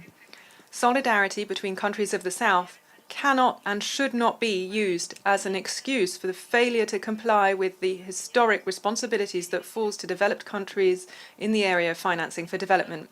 By way of conclusion, we reaffirm our commitment to transformative cooperation that is based on social justice, that contributes to eradicating poverty, reducing inequalities, and building a multipolar world that is more equitable for every single one of us. Thank you very much. Nicaragua. Distinguished delegates, that was the last speaker for this morning's meeting. We shall reconvene in this room at 3 p.m. sharp to continue the general debate. Kindly be punctual for that meeting. I'm pleased to inform you that following consultations with the Bureau, I have decided to designate Mrs. Eleonora Betancourt Gonzalez, Director General, Presidential Agency for International Cooperation for Colombia, and Vice President of the HLC, as Chairperson of the Working Group, with the facilitation support of El Salvador. I'm confident that you will give Mrs. Eleonora Betancourt Gonzalez your full cooperation so that the Working Group can complete its work successfully. May I draw your attention to the fact that the Working Group will work all day on Thursday, 29 May, and conclude its deliberation on Friday, 30 May in the morning. Its report will thereafter be taken up at the plenary session on Friday afternoon as item 6 of our agenda. I'm also pleased to inform you that the Bureau members and I have accepted the request by the Secretariat to stage an event entitled the Commemoration of 30 Years Anniversary of the United Nations Fund for South-South Cooperation and the India, Brazil, and South Africa Fund highlights. The trust funds are important example of inter-regional cooperation. The event will take place here on Friday, 30th May at 15 hours before our closing. This meeting is adjourned. Et bon appétit.